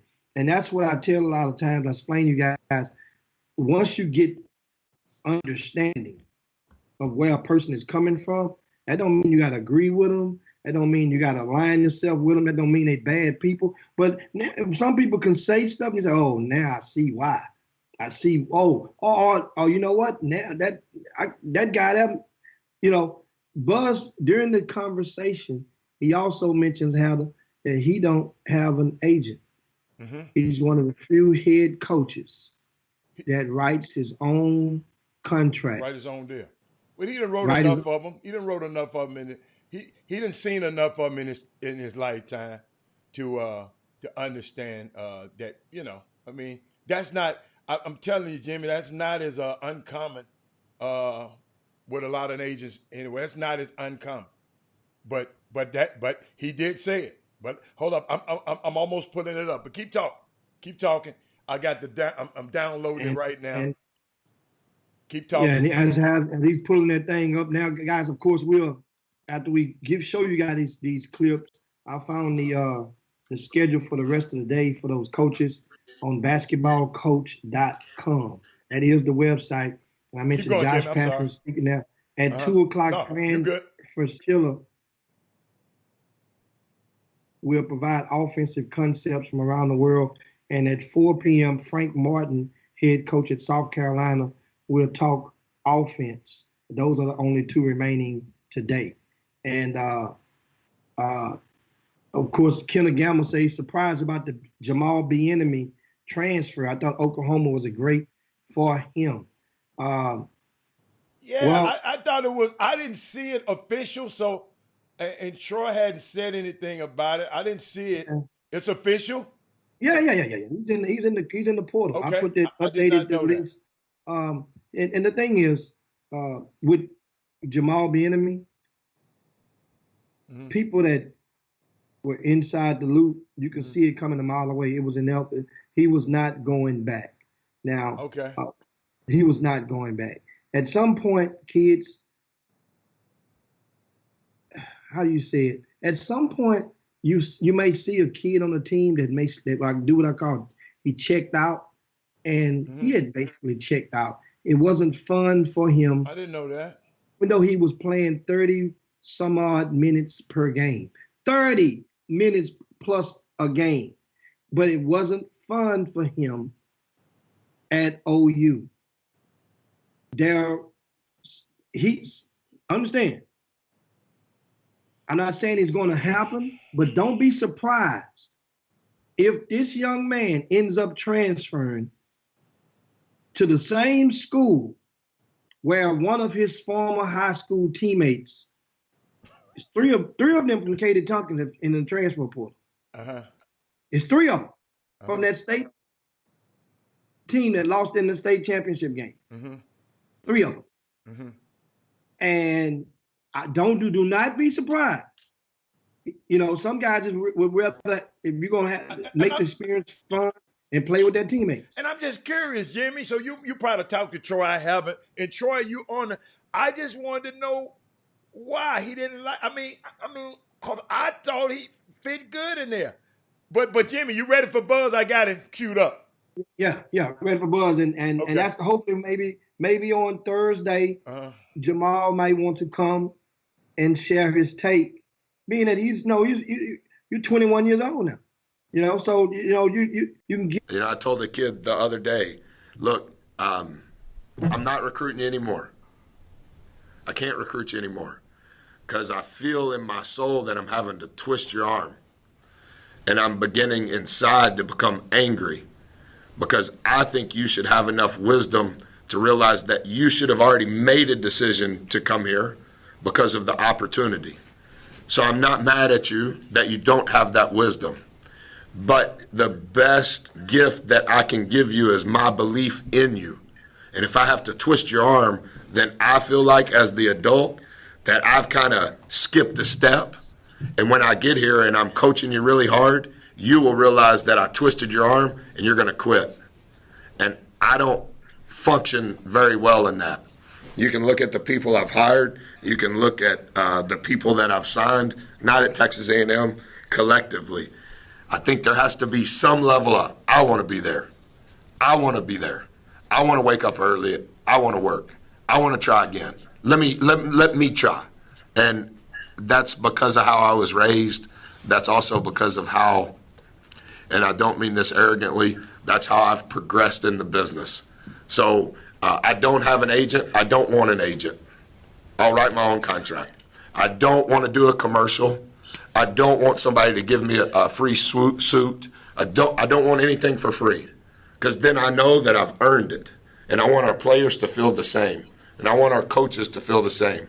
I don't want to give anything. I guess that's it, Jim. Yeah, that's it. That's it, Jim. So there you go. Wow. And that's what we were talking about. What What you get out of that? What's your thought on that? I mean, it's just unique. He does it his way. He got a unique way. Let me tell you something. I'm impressed by the way he's so organized and so. He's very. He just got his way of doing things. He just said, and you notice, he said, I don't want to do no commercials. I don't even want nobody to give me no suit. I just give me my money. See. That's when, the agent's job is to go, after you do the contract, go get your endorsements, go get your shows, and go get your here, go get your appearances. He don't want to do none of that. All he want to do, that's what I got. I just want, and guess what? When you make a commitment, young man, to come here, it's going to be tough. It's going to be tough when you come here. So you better make a decision that you want to be here. I'm not trying to twist your arm and be here. So that's what I saw in it. Because when it get tough up there, you ain't going to be able to tell me, well, you wanted me. You know, no. Hey, that's a different animal. He's a different coach, a type of coach. If that's what you like that kind of coach. Buzz is great for that. Jimmy? Yeah, I mean, what I get out of it, I mean, of course, is that this is something that can be applied at all levels of amateur sports. And that's a good point. It's a good point. That is, if you think about it, it goes under the old adage. If you have to beg them to come, sooner or later you have to beg them to stay. Wow.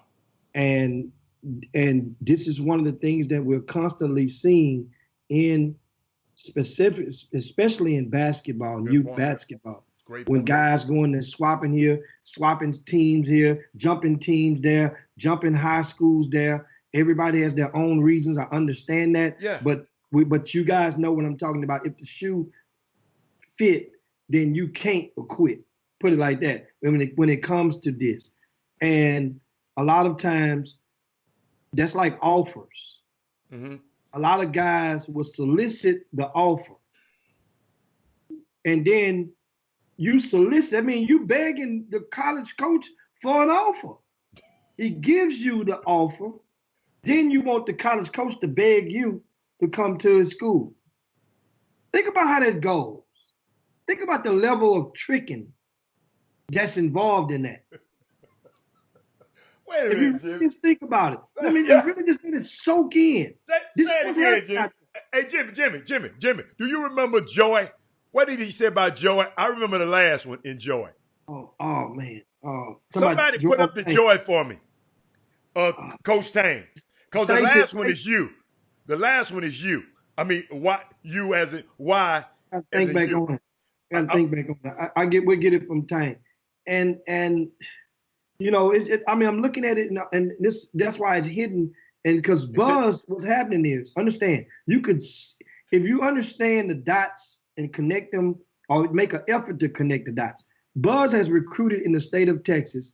He's from Texas. Right. He's recruited here for years. He worked at that very school as an assistant coach during their uprising, back during the DeAndre Jordan days when they were still getting, they had players from Houston and Dallas, you know, among other places, but those kids wanted to be there.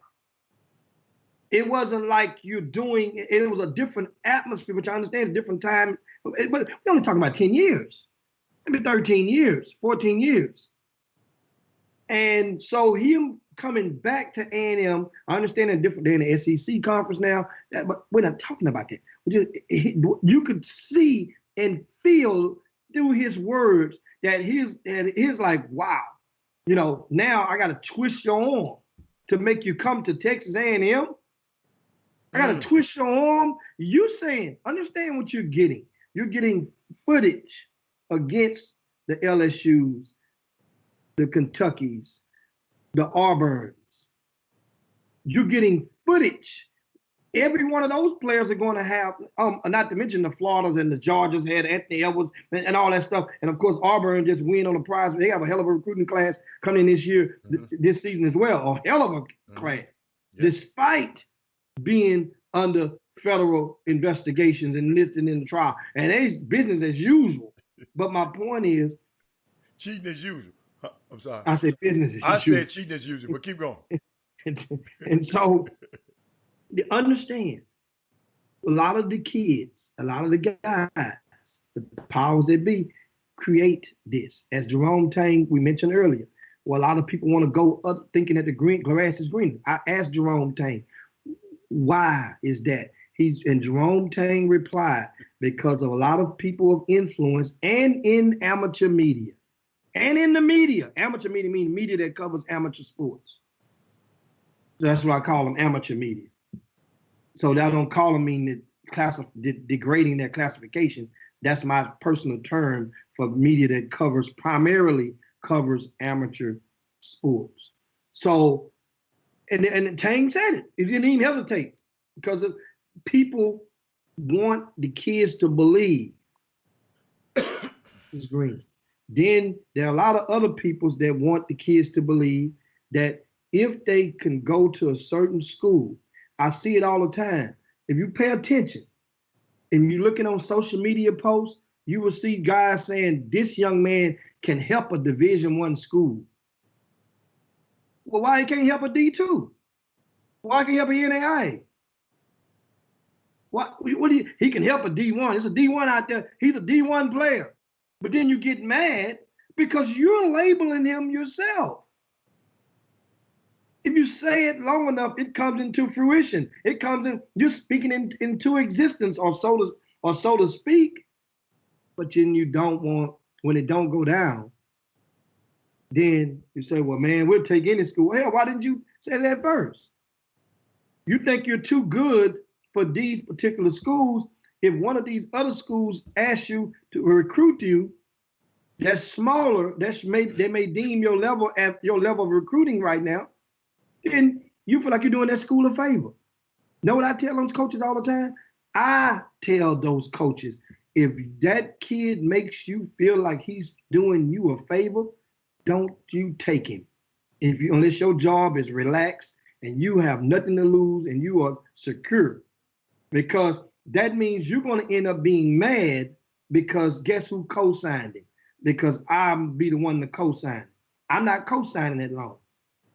Make sure that the kid is jolly. That when you call, think about it. You ever made a phone call to somebody and you could tell them they answer the phone that you bugging them?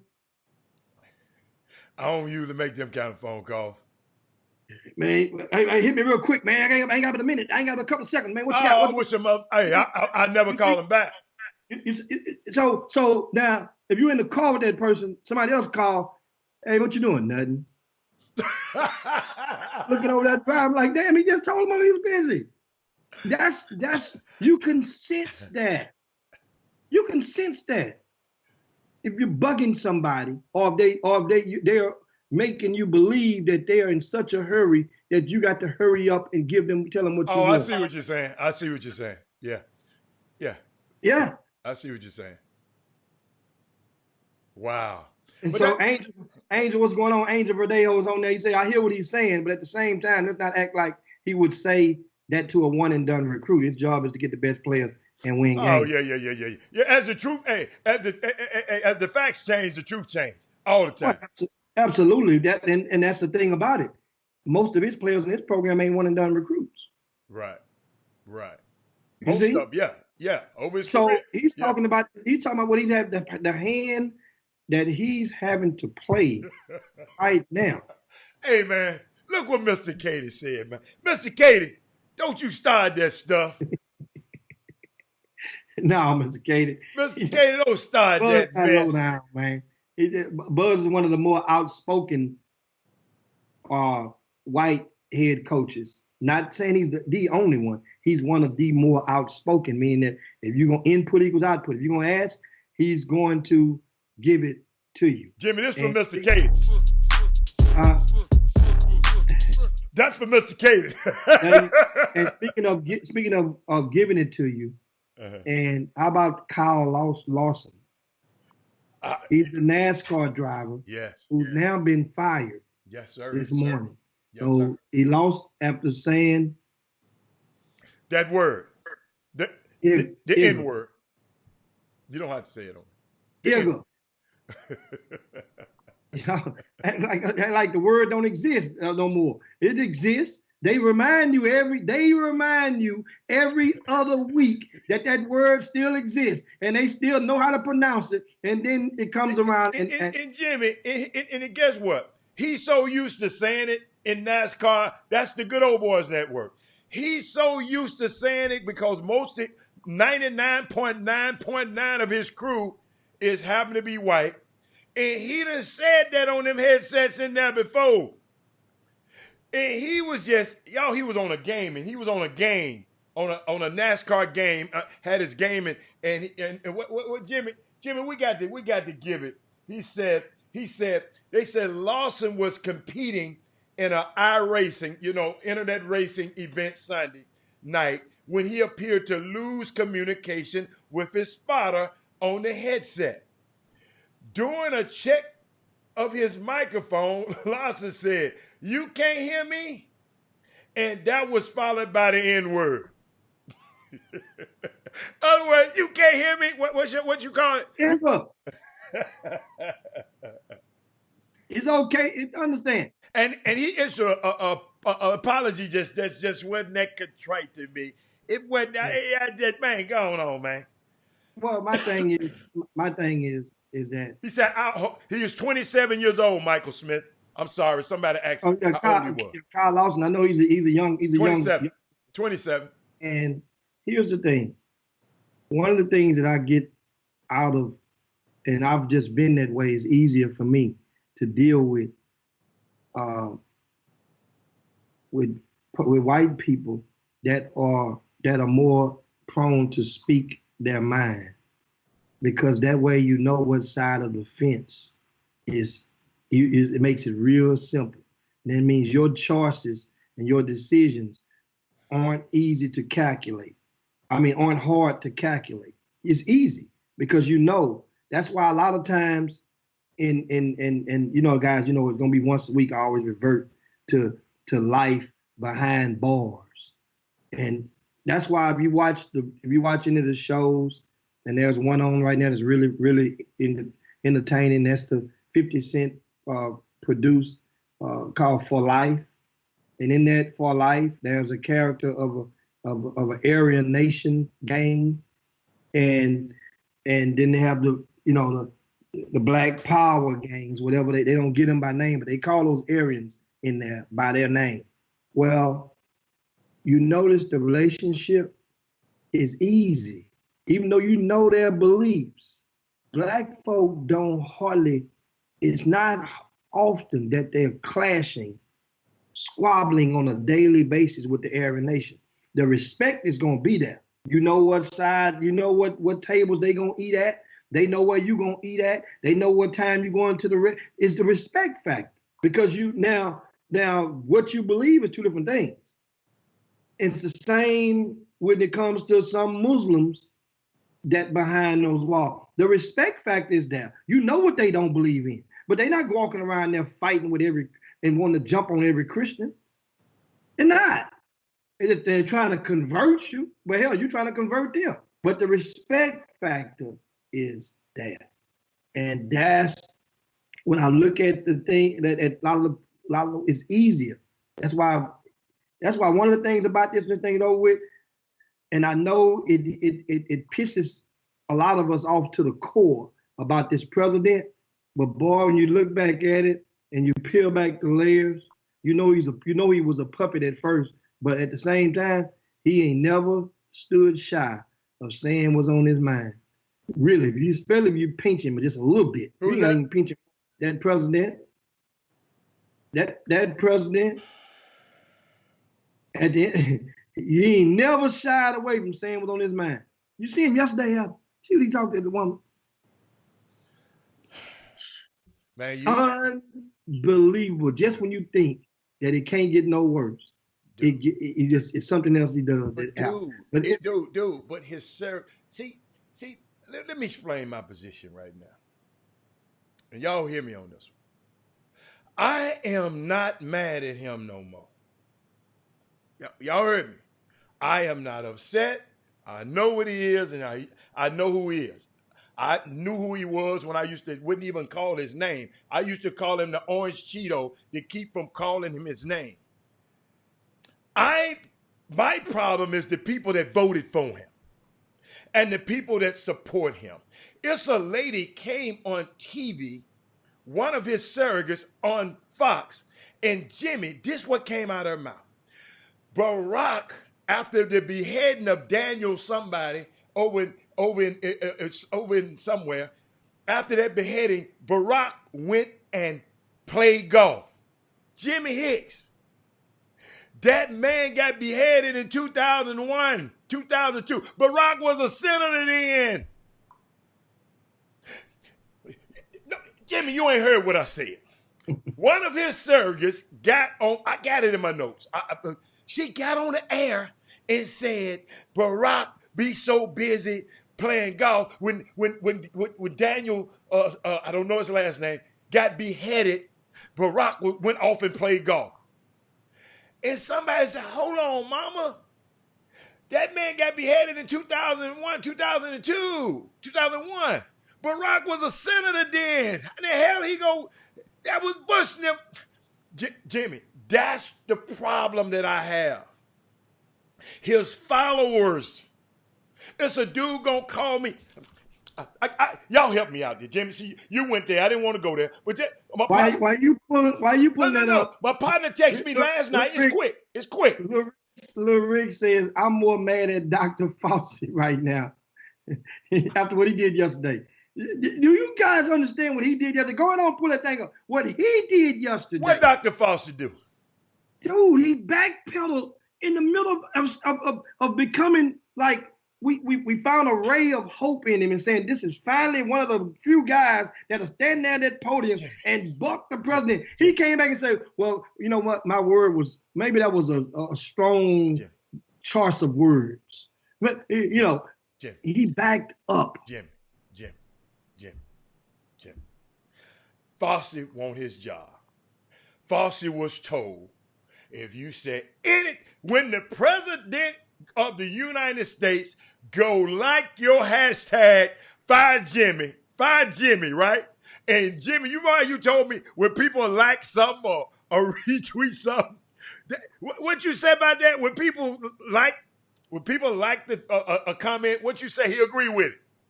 Yeah. Somebody said fire Fauci, and Donald Trump liked the tweet. But I called a friend of mine. I texted a friend of mine. He's a Trump supporter. Jimmy. He's a black man, intelligent black man. He said, I sent him the quote, where Trump said, we inherit broken testing. Okay? Trump said, now we have great testing. We inherited broken testing. Now we have great testing. But Jimmy, there were no inherited coronavirus tests. This virus was identified this year. So what no broken test? Jimmy, the man just, so do you know my dude? Get what he said. He didn't answer this question. He deflected to start talking about Bill Gates and Obama and everybody. Jimmy, I guess he sit up and watch a Fox every single day. Wait a minute. Excuse me. I'm sorry, Sonia. I didn't mean intelligent. You're right. Educated man. You're right. I'm sorry. Bad choice of words. Talking too fast. Educated man that sit and he sat there and deflected so quickly. So them the kind of people that I'm worried about, because them the kind of people that you don't know. Donald Trump, we know who he is. This an educated black man that people listen to sometimes, and he's spewing this kind of stuff. But get what I told him, man, don't call my phone with that mess. That's what I told him. See, I didn't know Fauci. I hadn't looked at the news today, and I can't wait to go watch Joe Madison today, and I want him to be able to address that. But what else you got? I mean, it's just a shake your head type of day when it comes to that whole topic, man. I'm sorry, I didn't even want to go there. Really a shake your head type of day. What else we have on the? Let's go in the mailbag. I got some. What Okay. what What we you got got? in the mailbag before we get ready to land the plane. You guys are here for the first time. Welcome to the Chop Shop. Thank you. We're basically your midday sports happy hour. So we help fill a void in the middle of your day, about a variety of topics. And I know it's refreshing for a lot of you guys because it gives you a way to exhale when it comes to stuff that really frustrates you, when it comes to politics, especially when we connect it to the sports world. So get it on out of you right now. That way you don't go back into the house or go into the other room and take it out on a family member. You know, domestic violence is at all time, not all time. It is spiked upward gallantly since this COVID-19. And I'd like to share something about high school basketball, Jimmy.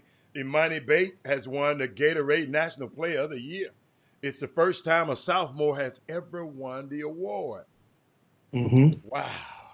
uh, Unbelievable.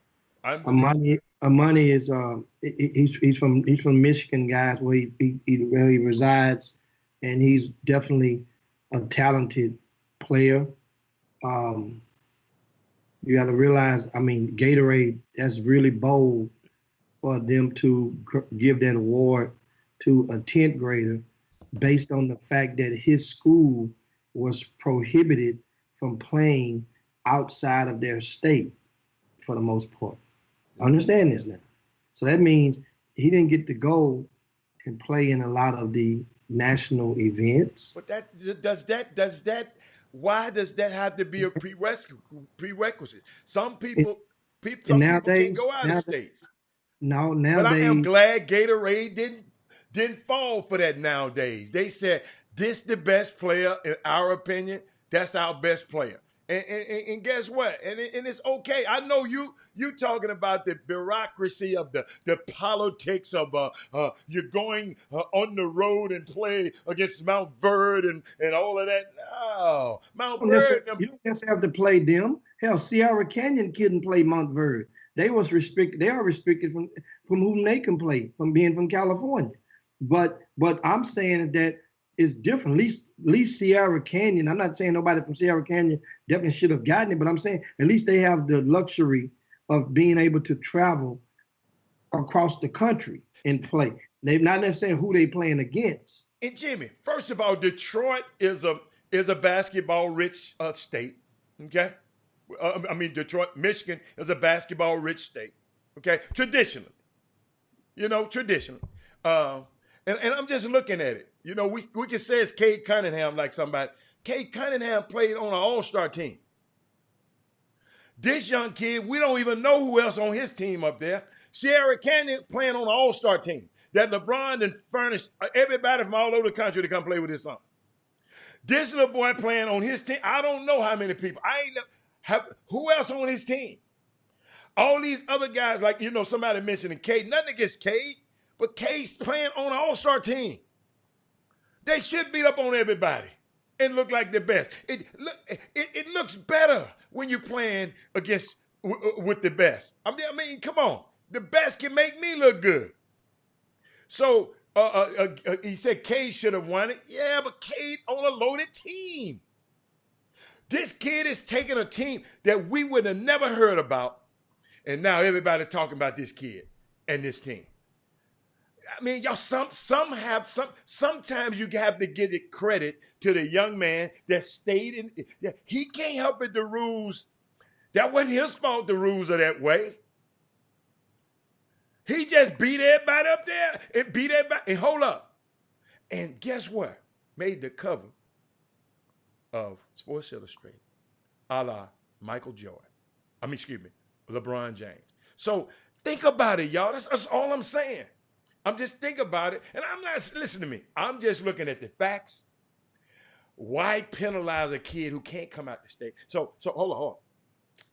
It's impossible for you to get Gatorade of the Year if you've never been out of the state and played. No. That just shows you a guy can stay in his state. If he dominate like that little boy has done, he's rewarded. That's all I'm saying. Hey, I think it's a good thing. Thank you. Think it's happening. There you go.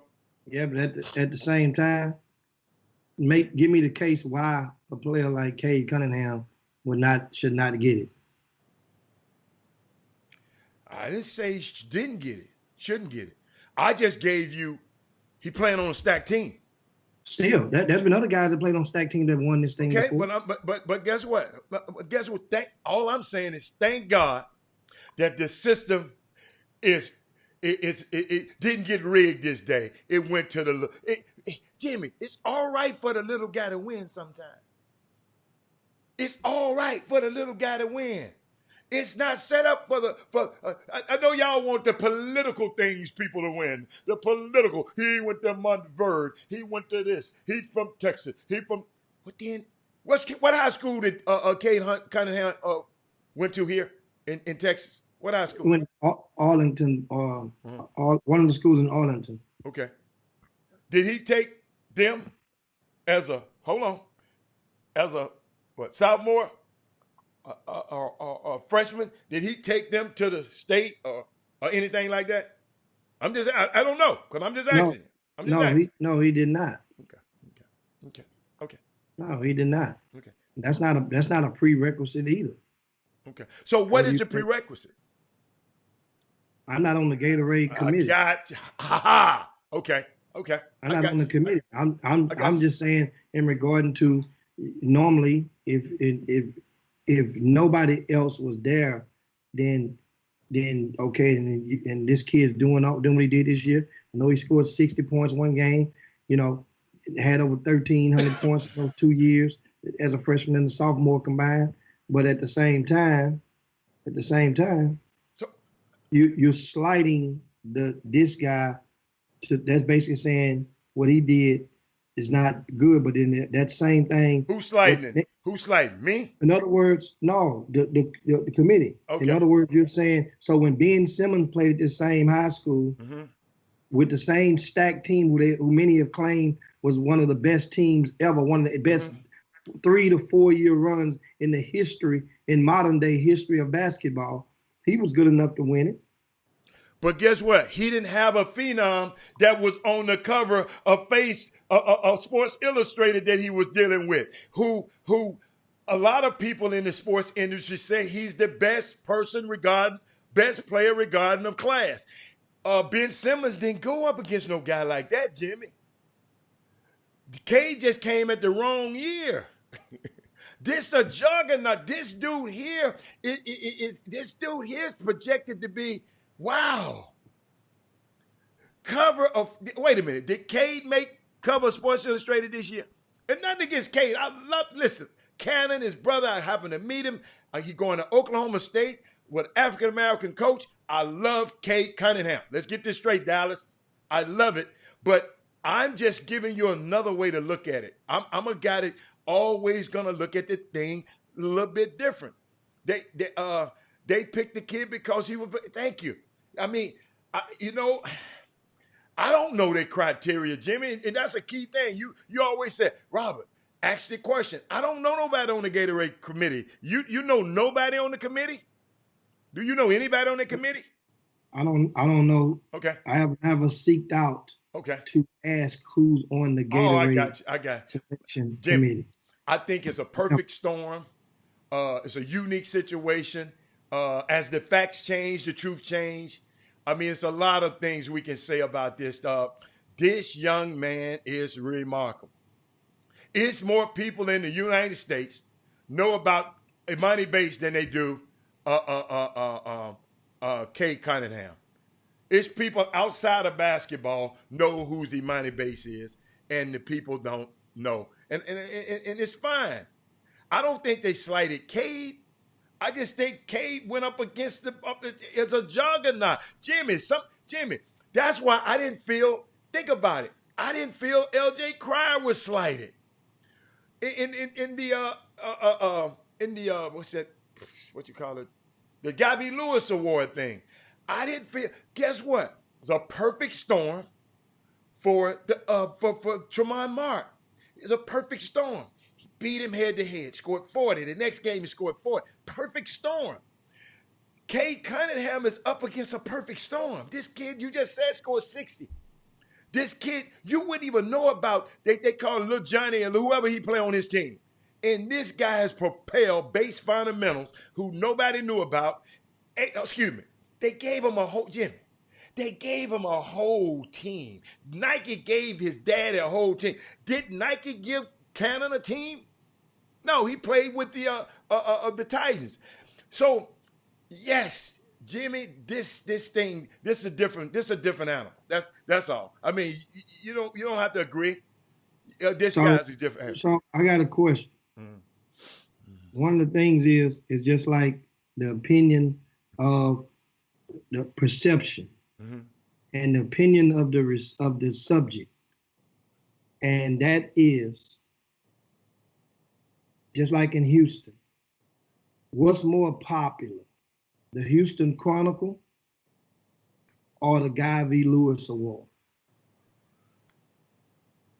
What has more weight throughout historically, the Guy V. Lewis Award or the Houston Chronicle? Historically. Exactly. Yeah. So that depends on the eyes of the recipient or the congregation as to whom you will give the anoint, or which one has the more merit. Some people, like no matter what, the McDonald's All-American game right now has more merit than the Jordan Brand Classic.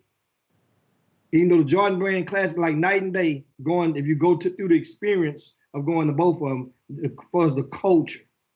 Now, Cade Cunningham is the 2020 recipient of the Naismith Player of the Year Award. Which has more merit, the Naismith Player of the Year or the Gatorade Player of the Year? I don't know. I grew up talking about Gatorade. I know Naismith was the inventor of basketball, but I grew up talking about the Gatorade Player of the Year. Where's the Hall of Fame? So the Naismith Player of the Year Award, what do they call the most? They have a bunch of different Hall of Fames out there, about 3 or 4. Not in basketball. Which one is deemed for his basketball? Is the top of the Naismith Hall of Fame in Springfield, Massachusetts? Yeah, they can lend his name out to anything. All I'm saying is, I don't see nothing wrong with it. I really don't. Derek said, you mean Nike gave? Yes, Nike gave this guy a whole program called Bates Fundamentals. Well, he's not the first and not the last father. No. We just talking about it in this case because we mentioned in Cade Cunningham. Did Cade Cunningham didn't get one of these type of deals, Jimmy? That's all I'm saying. Naismith, if you want to call Naismith better, it's better. But guess what? Guess what? When did he win the Naismith Award? This year. He won last month. Guess what? We wasn't talking about this on the show, Jimmy. When he won it last month, since you and Stacey. Because it ain't news, because that was a free space in bingo. That was a free space in bingo. Cade Cunningham win the next month. Like, okay. But you getting upset, that makes it news. Because this kid upset the field as a sophomore. That makes it news. Like, what? Like, okay, wow. So it ain't like so one we just and hold up, the one that people are on here talking about is not as prestigious. We talking about it. Wow. Wait, maybe y'all need to look at the questions and the people asking about on the Facebook feed. That's all I'm saying. The only reason I mention it because the Facebook feed had mentioned it. And guess what? It's a unique situation. Okay, Gatorade for the streets and Naismith for corporate. I ain't never looked at it like that. Because guess what? I don't know nobody of the presenters. I know Gatorade, both of them. Because TJ Ford won one of them, didn't he? He won, college. He won it in college. Yeah, Naismith gives them out at every level. They even give it out of college. Okay. They give out a coaching award. They give them out at every level of the Naismith. But Jimmy, what I would like to do, don't belittle the kid and his accomplishments. just because Cade didn't win. That's all I'm saying. That's all. Don't, like you said, I'm not belittling Cade. I just said Cade Cunningham is a monster. But in the 10th grade, I didn't see Cade on the cover of Sports Illustrated. I'm just sorry. I'm just sorry. Yeah, it wasn't news. Stacey, that's what we just said. It wasn't news, but guess what? This Imani Bates is news. Guess what? He's trending all over the world right now. Imani Bates. And I just can't wait. I can't wait until they unleash him on the world. I hate this summer back. This was going to, hey, that EY Jimmy, we would have been, think about it, Jimmy. If it wasn't for this pandemic, we would have been, how many sessions we would have been to right now? One? No. April? I mean, in April. It doesn't start till the 17th through the 19th. This weekend would have been the first session for the sneakers ball. Oh, this weekend? Okay. We would have been seeing him this weekend. Wow. Jimmy, you know what we didn't talk about? You know, we was talking about the seniors. Everybody talking about, well, these seniors ain't going to get a shot. Jimmy, what about these juniors? This going to be their last year, supposedly, too, for AAU basketball, and that's their, unsigned senior. We haven't talked about the juniors. I guess we can talk about that tomorrow, but these juniors are hurting, too, because this summer was going to be their summer to shine. High school basketball guru, I bet you think about it. Man, listen. For a lot of those, and I've said it before, for a lot of those, when it comes to the Power 5 recruiting or the Power 7 in basketball, then guess what? A lot of the players, it's going to help them from not being playing. Seen that many times. It will help them. I guarantee you. I know one player I wanted to go out there. I wanted him to play. So they may not believe so, because I understand it. Why you say that, Jamie? Why? Well, because there would have been 4 live periods, right? And plus 4 live periods, 2 in April, 1 in July. Then you have the one with the college basketball academy. That's 4 plus 2 in June, would have been in June with their high schools. So really that's 6 times that a Division I coach would have been permitted to see a prospect during the month from between the last 2 weeks of April all the way to the end of July. Well, as it stands, they, like Coach Tang verified today, that they haven't, that the NCAA has plans in place, Plan A, Plan B, Plan C, or even Plan D, to implement and possibly even award some dates in the fall. However, you won't get 6 opportunities to see the young people. And that means that if a kid plays well on weekend 1, then the assistant coach gets the head coach to come back and see him on weekend 2, and he lays an egg. That head coach is not coming back. He's not coming back unless he's watching somebody else. You're talking about them regular kids. You're talking about the regulars. No. I'm talking about a guy that ain't on the. See, understand? Think about it like this. How many players, if you want to think about Houston, in 2021, that are ranked right now amongst the top 100 in the country on more than one poll? That makes it easier. If at least 2 different polls in the country, how many players from Houston in the class of 2021 are ranked on at least 2 national top 100s? Not top 300, not top 500, not whatever the hell, top 100. Then you will get to understand, and what I'm saying is it'll probably zoom and focus right in a little bit clear. Those players are the players that don't mean it's not a top 100 talent. It just means that somebody has not acknowledged them or give them the credit or credit them as being a top 100 player at that time. So some coaches out there, believe it or not, they look and respect between one of the lists or the other, whether it be, ESPN, whether it be Rivals, whether it be 24/7 Sports, Scout.com, most coaches are going to lean on one of those nationally. Whether it be a BI Reports with Dane Irvin, does some national stuff, whoever it may be. So that means, that's why I said 2 different national polls. So those head coaches are trying to get them a top 100 player. Most. Or a player who that head coach. So that assistant coach got to tell that head coach to come, and that kid lay an egg, you wasting my time. So, question for you.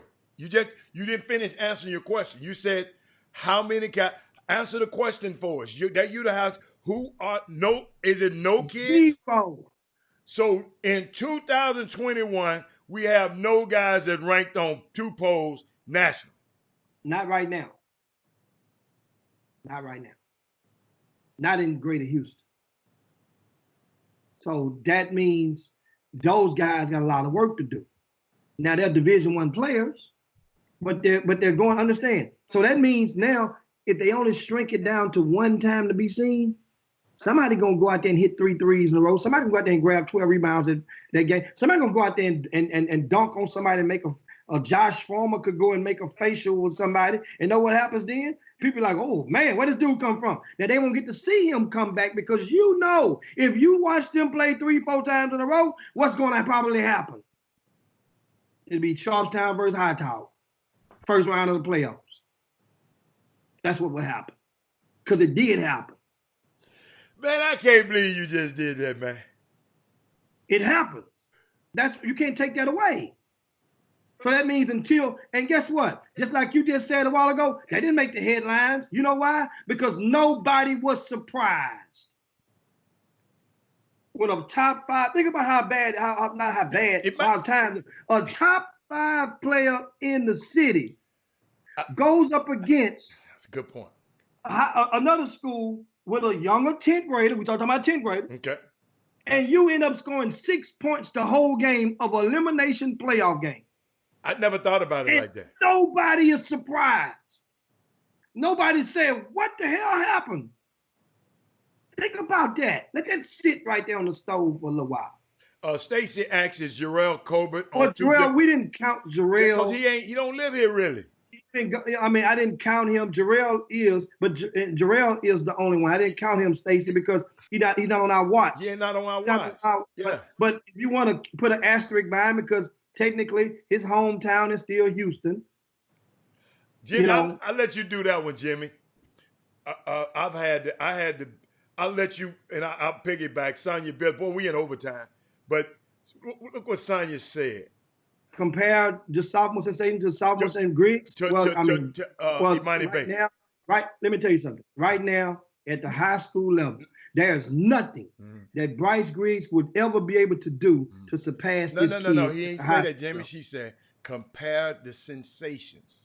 To just compare the sensation. She didn't ask you to say what Bryce can do. She said compare the two. I said he won't do it. I'm not saying what he can't do. I'm saying that the sensationalism with this kid is that far out there, meaning that they put him on stages during the grassroots season, and pretty much every on stage, a 15 and under team now. That's the stage amongst his peers. Because what happens when he becomes 17U? Mm-hmm. When he becomes 17U, he's gonna be amongst these same peers. Exactly. I got it. So that's the trap that people can either fall in or sidestep, is that when you're playing against your peers. And Sonya, let me help you out. This guy's about 6'8". Sonya. Hold on. You asked me to do it. Okay. Now I thought you said it wasn't no comparison, so I thought you was through finished. I didn't say it wasn't a comparison. I said she said compare between those two. The sensationalism. She said, hold up. No. She didn't say sensationalism. She said comparison. Can someone compare this sophomore sensation to the sophomore sensation of Greg? That's all she said. Compare the two players. Compare the two players. Forget sensation. Compare the two players. From this point forward, that's what I'm saying. So right now you can't go and look back from the game. So you got to compare them as to what point this young man is at before being granted the Gatorade Player of the Year. This kid was national box office. Also, every large platform that they placed him on, he produced and lived up to the hype. It was a ton of hype on this young man. Now, locally, there's a ton of hype on Bryce Griggs. On the local Can I have a caveat there, Jimmy? Now, the thing is, this young man. Can I have a caveat there? I want to just throw in a little caveat. But all through Bryce's career, Bryce has been the number one player up until recently. Even when they was young, Bryce had the better resume than Emoni Bates. And then what happened? Howard, we talking about one year. Last year, Emoni Bates. No. But you said this kid had been. The clock don't start, Howard, until you get to ninth grade. The clock ain't starting until you get to ninth grade. In ninth grade, they had already anointed Bates as the top freshman in the country. The reason I said that is Jeffrey Day posted on the feed. I'm following the feed now, too, because we communicating with them also. Emoni has been doing this since the first time we seen him playing for 12U with the Toledo Wildcats. I could say Bryce been doing this same thing, too. Howard, I know you might not think he was, but he's been doing the same thing. Listen, Howard. Mm-hmm. A lot of things that go into this ingredients that may confuse you, that those guys are trying to pick, as somebody mentioned earlier, to a lot of people, in a lot of people's eyes, when they put him on Sports Illustrated, that's because they're deeming and projecting him to be a number one pick in the draft, in the NBA draft. So that goes into the ingredient, one of the ingredients that goes into the gumbo of how they look at him. They look at him that this is the bread. Now, they're not looking at Bryce Griggs right now as the potential number one pick in the NBA draft. They're not. So that's the difference. Whenever this kid walk in the room, they're saying the next LeBron James to this young man. So that's the type. That means the hype. If you never saw him, somebody say, "Man, this kid is the next LeBron." You know, he the next Zion. Then that means if you go see him, you expecting to see LeBron Zion. And that's kind of like, don't understand. Another thing about it is that he's a supreme shit talker. So a lot of people on the streets, not saying Bryce don't talk shit. Bryce talks some good stuff too now. But this kid here is one of them. He one of them get in your face, rah, get in your face type guy. Bryce is a good, smooth cognac type of smack shit talk. Goes down smooth. Gonna back it up, give it to you, rule up. But that kid there, shoot, if Emoni was Bryce size, somebody probably swing on him. All the smack he talk a lot of smack during the course of a game, like antagonizing type smack. But the thing is, I mean, you saw that. I didn't see it. Maybe they told him to tone it down. When I saw him, I didn't see it. That you ain't see what? That's the first time I've ever. I'm talking about you saying Emoni Bates is a supreme smack talker. I didn't see that and I went and watched him every game. Like I said, somebody must have told him to tone it down at the Peach Jam, because I did not see that at all. Peach Jam is the end of the circuit, and probably did it around that time. No, I just didn't see it. Absolutely, he's like what you want to do. So I love you giving him. I'm sitting there watching. Now you make my argument. I see why he beat Cade Cunningham for Gatorade Player of the Year. Because it's some people that took in account a lot of the stuff you just so eloquently said. He's way better than everybody. It's just no comparison. So you just helped. Now you just helped my argument for the Gatorade Player of the Year. maybe Gatorade. But they also deem that Cade Cunningham is possibly one of the top picks in the draft. That's what I'm saying. So that goes, understand. It's different if Cade Cunningham was a regular old guy in high school that was doing it, but he's projected as a top end lottery pick, a one and done top end lottery pick for 2021. But you know what's so key? I sit there, you said, this guy, and Sonya, let me help you out. This young guy has been projected to be, they say he's the best, some people, player, regardless of class. That moniker or that handle, they don't throw that out too much, Jimmy. I haven't heard it. Maybe you guys, Kobe, Stacy. I'm just sitting here saying, wow. Sonya, best player of any class. Senior, junior, whatever. This is what he has been projected. So, I like that. I mean, great way to explain it, Jimmy. But when you explain it, then, but a few minutes ago, you was just saying, well, Cade Cunningham. And guess what? I know y'all Texas. Don't mess with Texas. I understand that. I like that. But I just like to see things of just a little different way. That's all. Nothing against Texas. I love Texas. This is where I live. This is why I pay taxes. Love it. Man, we done went overboard. What else you got? Yeah, we way over, and it's time to land this plane, guys. As you can tell, the Chop Shop, hey, man, we can go on all day. Shout out to Casey Williams out there. Casey, got to get a chance to chat with him soon, one day next week, and see what's the plans for Jimmy, answer that one right quick. Pro-Am. And what question they answer? You just said, so again, Zion. She's talking about when did we know Zion was all that? When did you know Zion was all of that? Zion made a hell of a surge in his 11th grade year. His 11th grade season. That's when Zion made that surge. When we got to the top 100 camp, and that's normally the measuring stick, because that means now it for some kids it expedites you having to not play against your own sneaker line or one sneaker line as you're doing sneaker circuits. So that camp is when because that camp is when the NBA eyes are watching you. And understand, I'm sorry, say it again. When the National Basketball Association, current and former players and administrators, they're watching at that point. They're not necessarily traveling all around the country watching you at different events. They're watching right then. So they're looking for a whole different other thing that they're measuring right then. So at that point is when Zion validated.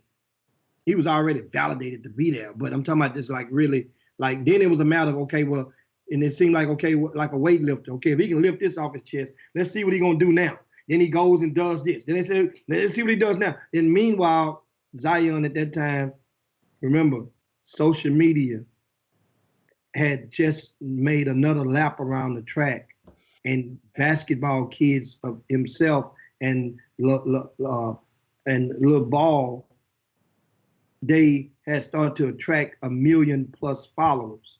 That was unheard of before these young men, if I'm not mistaken, for youth basketball. That gave a new avenue of popularity for people that would never get to see them play in the gymnasiums now, as opposed to yesteryear before then, you had to go and put your eyes on the kid. And then the streaming, Baller TV and all those emerged. And you know, I mean, which they were there beforehand, but became accessible pretty much anywhere. So that's kind of like, you know, I mean, but it didn't, for some people, the egg, as I say all the time, all eggs don't hatch on the same day. That's good. That's good. You know, so that's the ticket. But anyway, guys, like I say, man, shout out, man, a lot of good talk today. Oh, y'all were awesome today. Missed the conversation earlier with Jerome Tang, the associate men's basketball head coach, the associate head coach at Baylor. Then I invite you to go back and watch the show again. great convo with Coach Tang. Great. And we have a special treat for you guys on tomorrow. Just stay tuned once I confirm it, and we'll give you guys a special treat for tomorrow or Thursday. But anyway, guys, it's time to slide on down Dino's back and yabba dabba do this thing and get the hell on up out of here. Make sure you share the show if you hadn't done so already. And we definitely thank you guys for tuning into the Chop Shop, making it what it is. Shout out to Brandon Morris and Ken Lutz and Derek Johnson, all those guys on the YouTube feed. We talk to you guys tomorrow as well. It's time to get on up out of this thing, boss. Temperatures dropping out there too now. It's dropping? It's getting chilly out there? No. I mean, where it was this morning, it was 48 degrees this morning in Houston. Man, I can't wait to go back and watch Tang, Coach Jimmy. I can't believe you didn't write the joy down. I was busy. Guess why I missed? Guess how I was missing? Over here texting Stacey Houston back and messing with Stacey Houston. You know what? I'm going to stop. Jimmy, I'm going to stop. We're going to have to push the pause when because I can't do two things at one time. I can't read the comments and make a comment and read a comment at the same time. I just wanted to make sure.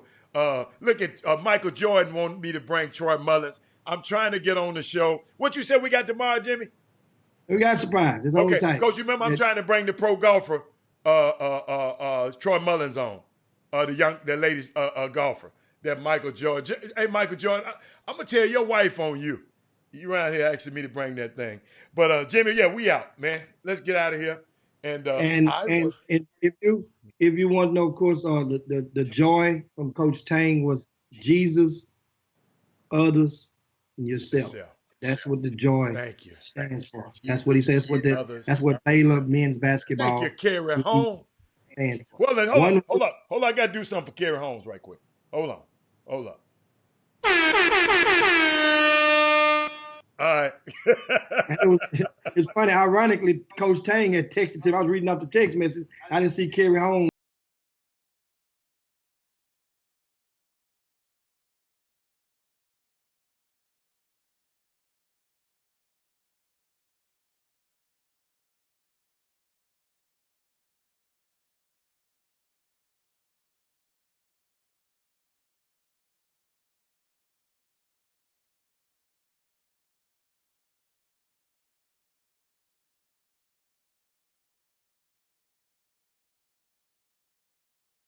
Rest in peace.